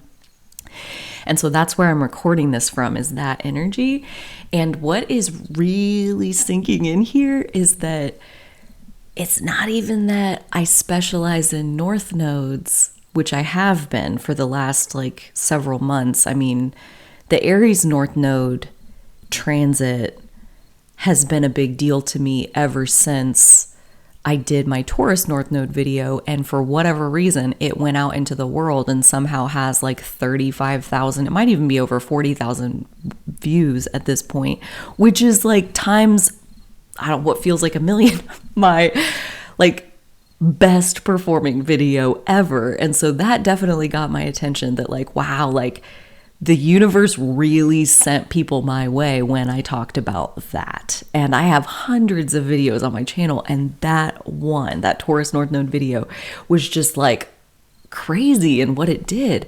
And so looking forward, I was like very excited kind of the whole time the Taurus North Node transit was happening. I wasn't really talking about it on my channel outside of like the transit energy readings. It would sometimes pop up. But a lot of the content that I was making was born through the Taurus North Node contemplations I was going through. I just wasn't framing it like that. I was just talking about, like, for example, one video that I released called Divine Feminine Rising was very much born out of the Taurus North Node and especially the Scorpio South Node opening I was going through. So it really does make sense how the, now that we're to the Aries North Node and coming up to the Aries full moon, that's tomorrow. It's like, yeah, like the specialization into the North Node very organically happened. And long before I knew about astrology, there was this other thing that was shadow work and healing our shadows and integrating our shadows and learning to love the unlovable parts of ourselves. This has been something that, like, I mean, I've resonated as a black sheep, as an outsider, as an outlier, as I'm different, but hopefully in a good way. Like, I mean, I've always had that sense of feeling the separation between me and other people, feeling like it's really challenging to connect with other people. And that made me really sensitive to really deep wounding, that I took things people said very personally and straight to heart and thought they were true and proceeded with issuing myself punishments and, like have been kind of in that cycle for like 30 years. And coming out the other side, I learned within the last couple months a word for what this is that I am. Like, not maybe my whole identity, but this is such a huge piece, and it's shadow worker, yes, but there's another word, and it's called tantrika.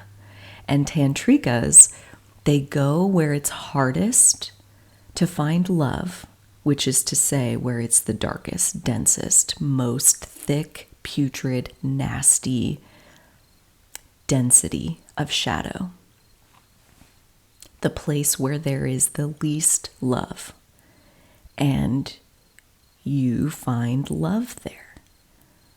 That's what a tantrika is you go where it's the hardest to love, and you love anyway. Because it's always born from inside of us. Our light is inside of us. And the truth about a shadow worker is that most of what's happening in the 3D is shadow. It's illusion. It's like just a projection of like what's going on inside of you. And so there's really never anything, these are my personal beliefs, it's really never anything to solve in the 3D physical world. There's only ever our inner shadow work.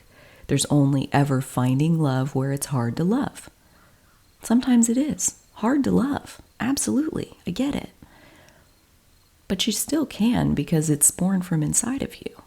So this tantrika shadow worker vibe that I've had going on for a really long time, that was very much born out of my own pain and suffering, and healing that and soothing that and coming into a place of integration with not even necessarily healing those wounds so much as integrating the wounds, letting them exist in their painful form. And, you know, eventually in time, like they all heal.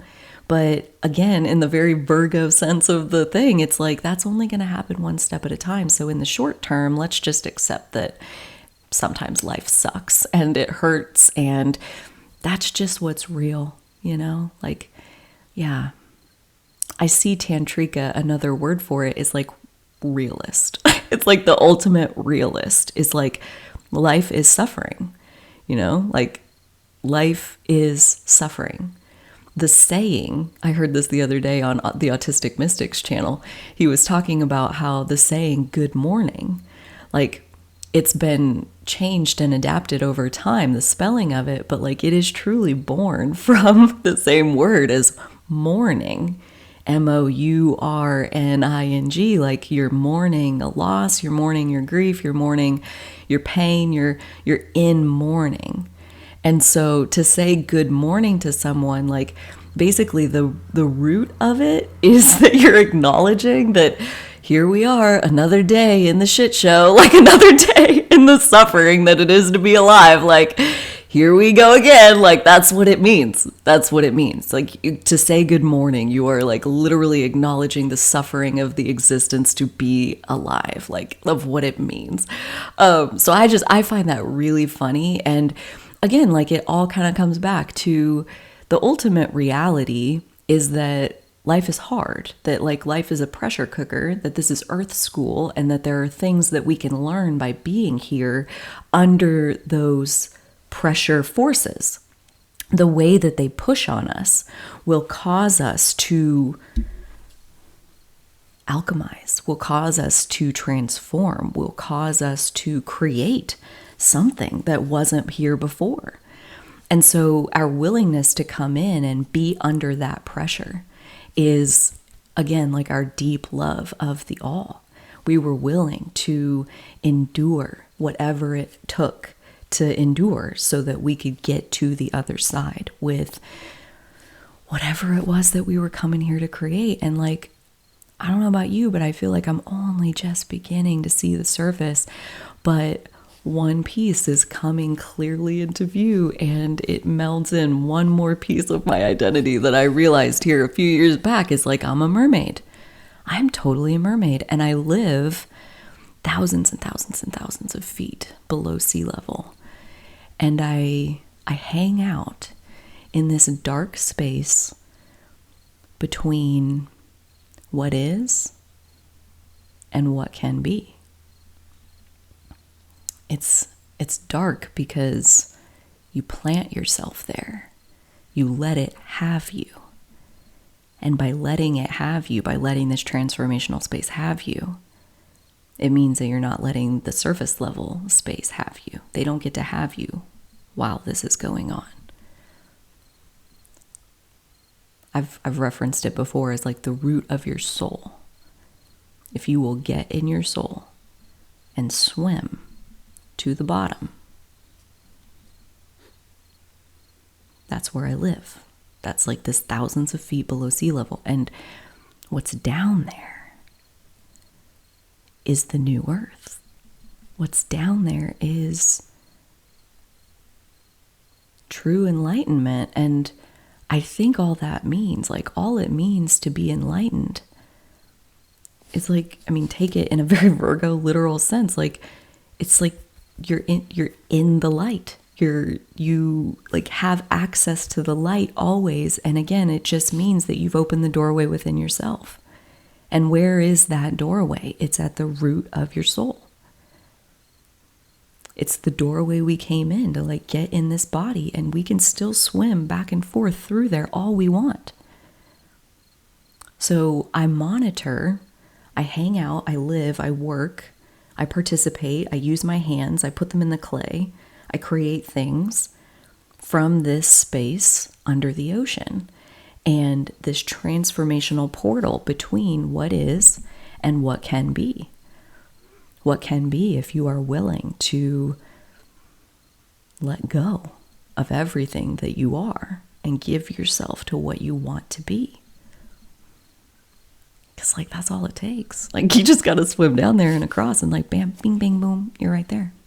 You're right there. So the Mermaid's Portal is a series that is essentially my shadow work, my role as a tantrika, going where it's hardest to love and loving there anyway. Finding light in the depths of the darkness, generating it there, because that's really what we are, is like little glow sticks. The Mermaid's Portal.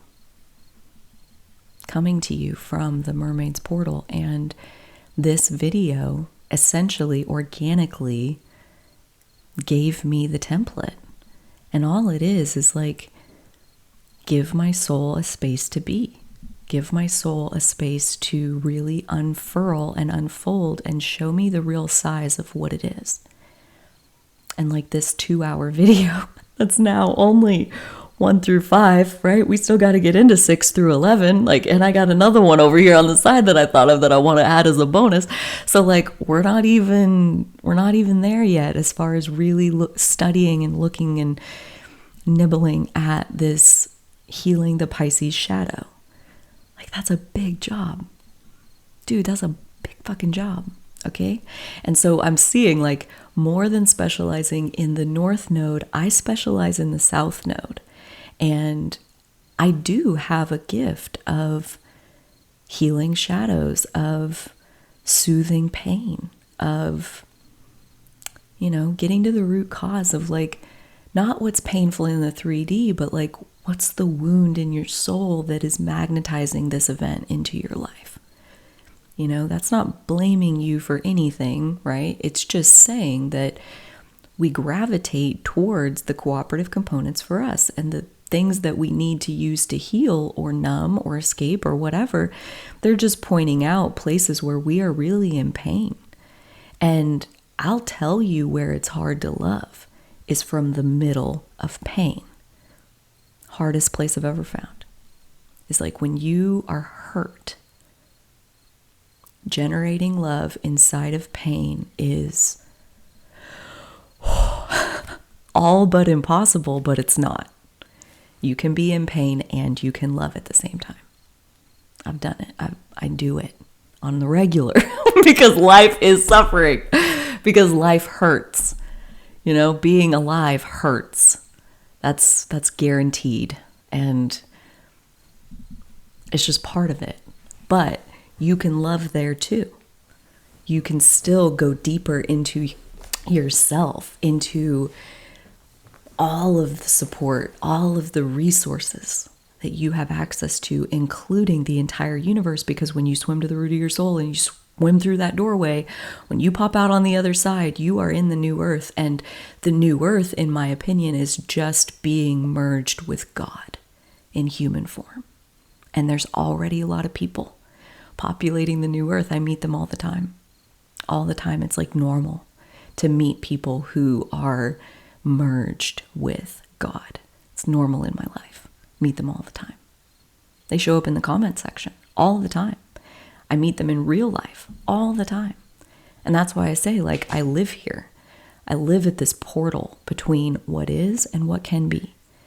And I sing my song, right? Life is What You Make It by Graham Colton, that song. Like, I sing my song. I find my melody and life joins in harmony.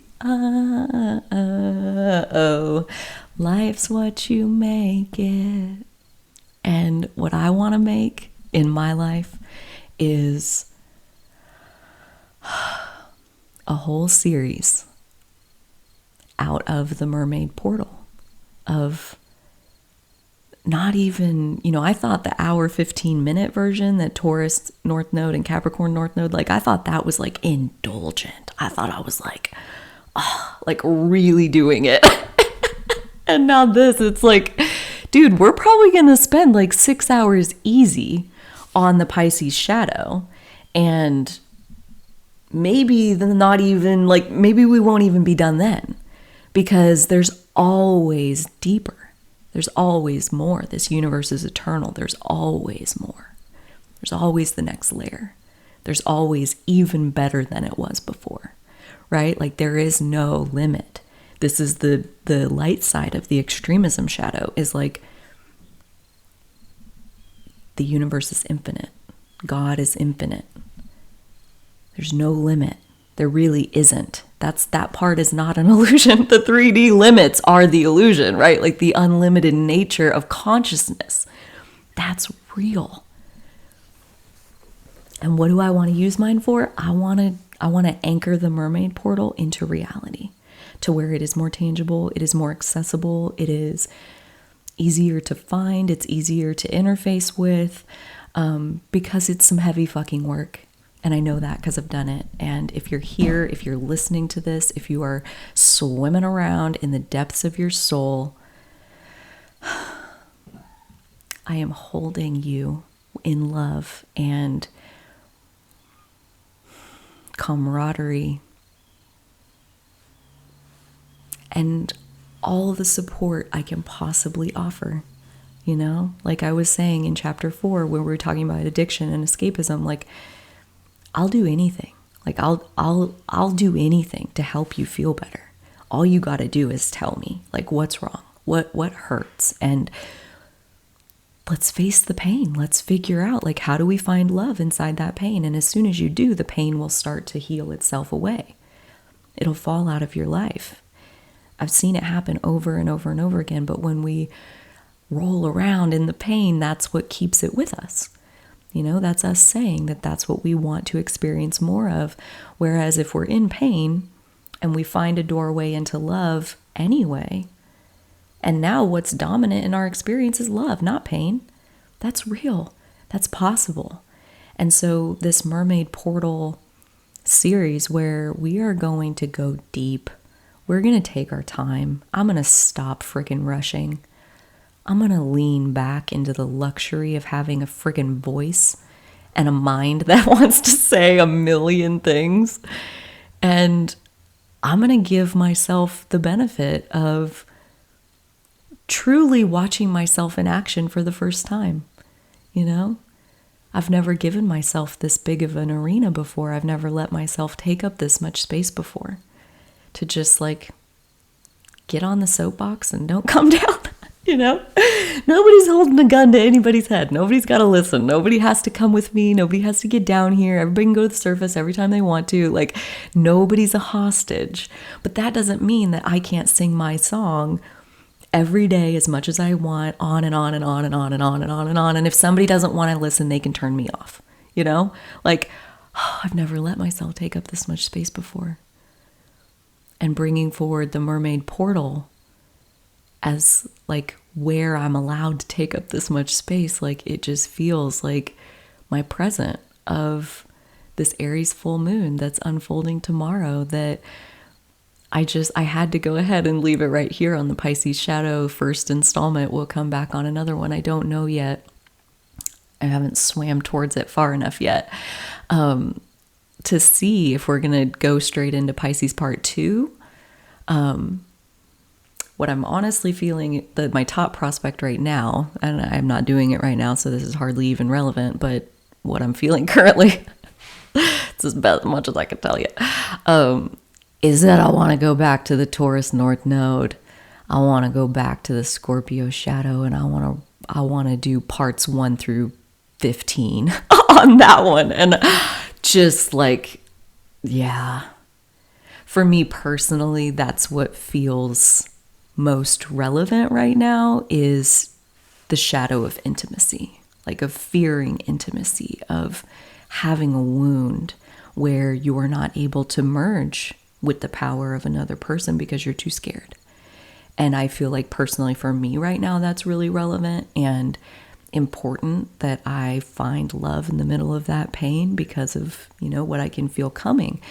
And so just to like give you a glimpse of possibly which direction we're going to go. But again, this is like a 360-degree space. The Mermaid Portal, it's vast. It's really like actually endless and unlimited. And I'm super glad you're here. I'm super glad you would join me for this. I'm honored by your attention. For real. There's a song that my friend Jody shared with me a couple days ago, and I've had it on repeat because it is so, oh God, it's delicious. It's called Expensive by Andy Grammer featuring Pentatonics. And I'll see if I can put a link in the description for you guys in case you want to check it out. But like basically the over and over part is I feel expensive when you pay me inattention. The fact that you would get to the end of like a 2+ hour part 1 video and like want to watch all of that, like that's real abundance right there. Like I feel expensive when you pay me in your attention, and it's not lost on me that you choose to spend your time here in the Mermaid Portal with me.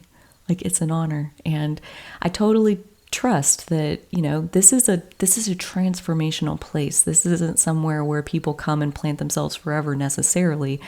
Those who do especially catch my interest because those beings are very much like me, right? Like they're just constantly evolving.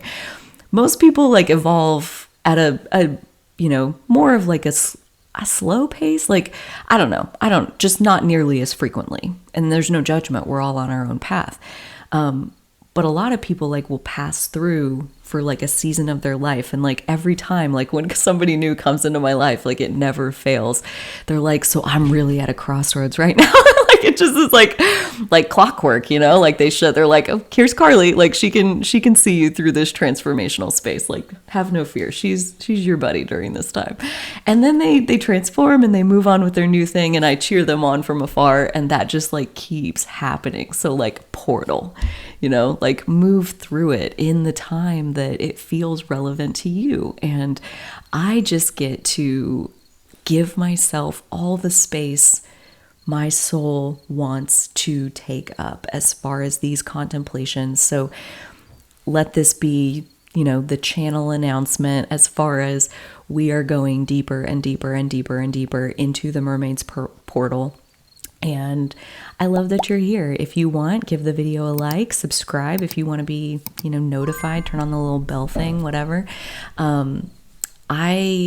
I've been doing this like every day, like just kind of taking the next little chapter and tacking it on. And like 4 days I spent on the Pisces shadow, and like now here's this video, and that feels really good. And so, yeah, I'm thinking like a couple times a week, like if I keep doing this every day, just in these little like 20-minute increments, and the sky's the limit.